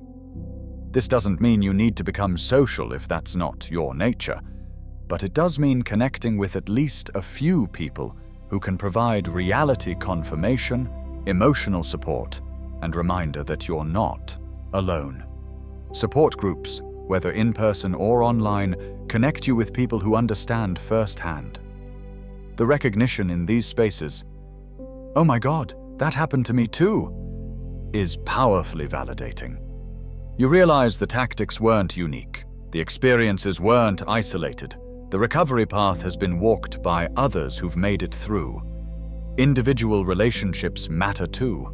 Friends or family who stayed connected through the gaslighting can welcome you back, reflect who you were before, and witness who you're becoming. New relationships formed in recovery provide experiences of healthy interaction, where disagreement doesn't mean reality distortion, where your perceptions are taken seriously, where mutual respect is maintained. Setbacks and non-linear progress. Recovery isn't steady upward progression.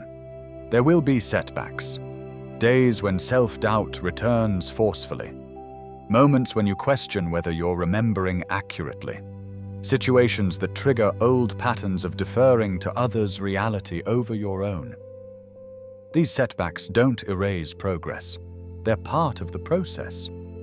Neural pathways that have been reinforced for months or years take time to fade while new ones strengthen. The key is recognizing setbacks as temporary rather than permanent regression.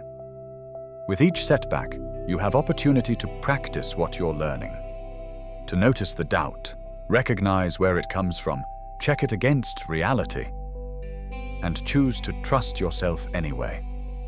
Each time you do this, you're strengthening new patterns. The setbacks become less frequent, less intense, shorter-lived. Timeline expectations. People often ask, how long does recovery take? There's no universal answer. Based on clinical experience and longitudinal studies of trauma survivors, it appears to depend on several variables: duration and severity of the gaslighting, presence of other traumas, quality of support available, engagement with therapy and recovery practices, and other life stresses and resources. Research and clinical observations suggest some general patterns, though individual experiences vary considerably. Initial crisis, the period immediately after recognizing the gaslighting or leaving the situation, often lasts several months. During this time, emotions are intense, confusion is high, and basic functioning may be impaired. Active recovery, where individuals work with therapy and deliberately rebuild self-trust, typically takes 1 to 3 years for significant progress according to clinical reports. This isn't to say functioning will remain impaired for years. Most people experience substantial improvement within the first year. But deep integration of the experience, full restoration of self-trust, and comfort with new relationship patterns often takes longer. This timeline isn't failure. It reflects the seriousness of what happened. Your brain was shaped by extended abuse. Reshaping takes time. Comparing your recovery to someone else's or to some imagined ideal only creates additional suffering. Your pace is your pace. When recovery means growth. Many people who've recovered from gaslighting describe themselves as ultimately stronger, wiser, more self-aware than they were before. This isn't to suggest the trauma was worth it or happened for a reason. But it is true that walking through this darkness and emerging into light often creates depth of self-knowledge and strength that hadn't existed before. You've learned that you can survive having your reality systematically undermined and still find your way back. You've learned to identify manipulation early. You've learned what healthy relationships require. You've learned that your perceptions, emotions, and judgments, while not infallible, are generally trustworthy guides. You've learned compassion for others experiencing similar abuse. You've learned that sometimes protecting yourself requires boundaries others might find harsh. You've learned that not all relationships are worth saving, that sometimes the most loving thing you can do for yourself is leave. This hard-won wisdom becomes part of who you are. The person you're becoming, the person integrating this experience rather than being defined by it, is someone who knows darkness but chose light, knew confusion but found clarity, knew self-doubt but rebuilt self-trust. That person is remarkable. That person is resilient. That person is you, on the other side of fog, standing on solid ground again. Conclusion. Toward understanding and wholeness. We've traveled through dark territory tonight, through fog and confusion, through manipulation and doubt, through the slow erosion of self-trust and the hard work of rebuilding it. If you've stayed with this exploration, you now understand something that remains hidden to many. How profoundly our sense of reality can be corrupted by those we trust, and why recovering from that corruption requires such careful, patient work. Let's gather the threads we've traced. Gaslighting emerged from a theatrical story about deception, became a psychological concept describing profound manipulation, and has evolved into a framework for understanding how power and trust intersect in harmful ways. It's not just lying, it's systematic reality distortion. It's not just disagreement, it's calculated erosion of self-trust. And it's not just an interpersonal problem. It's a pattern that appears wherever power differentials and epistemic dependence meet. In families, workplaces, medical settings, institutions, and political spaces. The architecture of gaslighting exploits something fundamental about human cognition. We're built to learn from our environment, to trust close others, to use social consensus as reality check. These are adaptive traits in healthy contexts. They become vulnerabilities when someone with epistemic authority, someone whose perspective we've learned to value, begins systematically contradicting our perceptions while attributing the problem to us rather than to the mismatch we've noticed.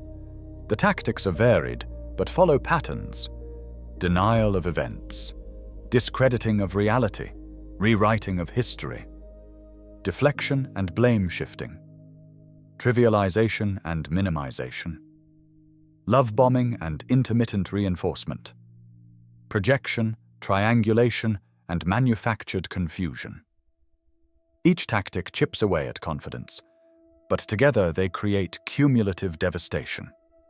The psychology of people who gaslight reveals complexity. Some are high in Dark Triad traits, narcissism, Machiavellianism, psychopathy, and manipulate with varying degrees of awareness and calculation.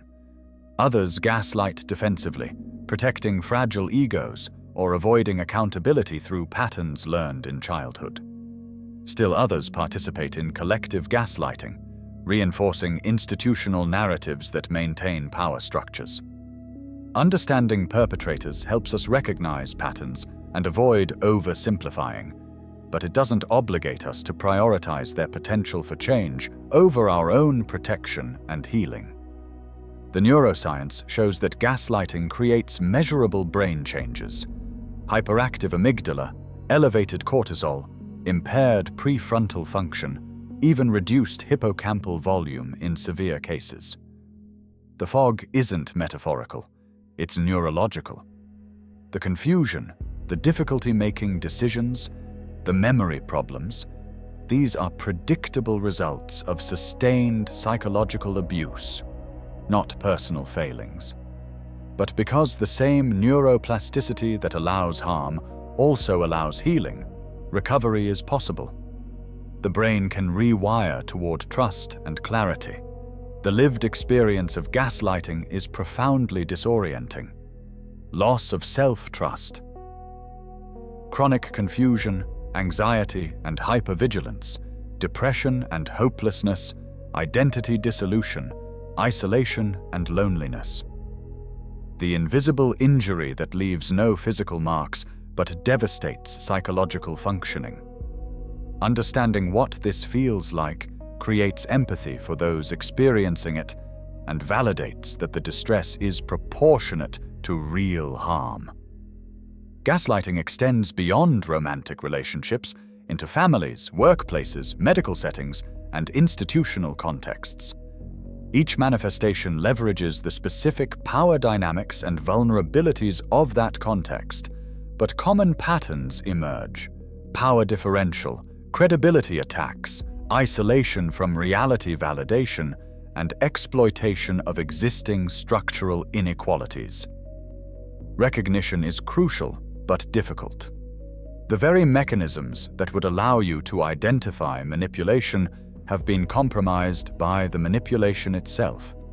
Yet certain warning signs appear consistently: constant self-doubt, excessive apologizing, persistent confusion, erosion of judgment, hypervigilance, isolation. Common phrases repeat: "That never happened." "You're too sensitive." "You're crazy." "Everyone agrees with me." Learning to recognize these patterns helps pierce the fog. Recovery is possible but not instant.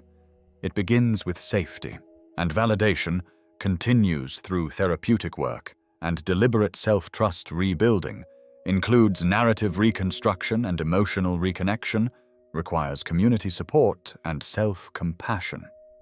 The timeline varies, but the direction is clear.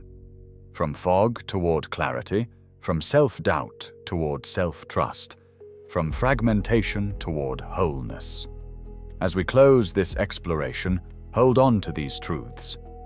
If you've experienced gaslighting, your confusion and self-doubt were appropriate responses to an abnormal situation, not signs of weakness or failure. Your difficulty recognizing the manipulation immediately doesn't indicate inadequacy. Gaslighting is skillfully deployed by people exploiting your strengths, your capacity for trust, your willingness to doubt yourself, your desire for relationships to work. These aren't flaws. They're human qualities that were weaponized against you. But here's the final reveal, the one that recontextualizes everything we've explored tonight. The very qualities that made you vulnerable to gaslighting are the same qualities that make you capable of profound recovery and growth. Your capacity for self-reflection, which the gaslighter exploited to make you doubt yourself, that's what allows you to recognize the patterns and heal from them. Your willingness to consider alternative perspectives, which they twisted into self-doubt. That's what makes you capable of genuine empathy and healthy relationships. Your desire to trust and connect, which they betrayed. That's what allows you to form the supportive relationships that facilitate recovery. The gaslighter saw your openness and called it gullibility. They saw your self-awareness and called it instability. They saw your trust and called it weakness. But these are strengths. They're what make you human in the fullest sense, and they're exactly what you need to recover and build something better.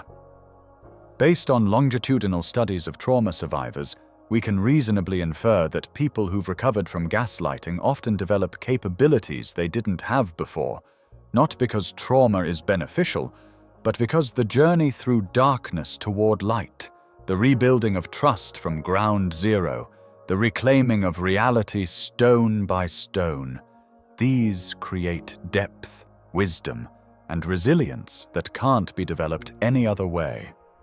You've learned that you can survive having your reality systematically undermined and still find your way back. You've learned to identify manipulation early. You've learned what healthy relationships require. You've learned that your perceptions, emotions, and judgments, while not infallible, are generally trustworthy guides. If you care about someone experiencing gaslighting, understand that simply telling them to leave or trust themselves isn't enough. They need validation that their perceptions are accurate, patience as they work through the confusion, and support that doesn't add to the pressure they're already feeling. Believe them. Reflect. Back what you observe. Be a stable reference point in their shifting reality. For all of us, awareness of gaslighting helps create cultural resistance to these tactics. When we can name manipulation, when we understand how it works, when we refuse to participate in reality distortion, we make gaslighting less effective and less common. This isn't just individual recovery, it's collective protection.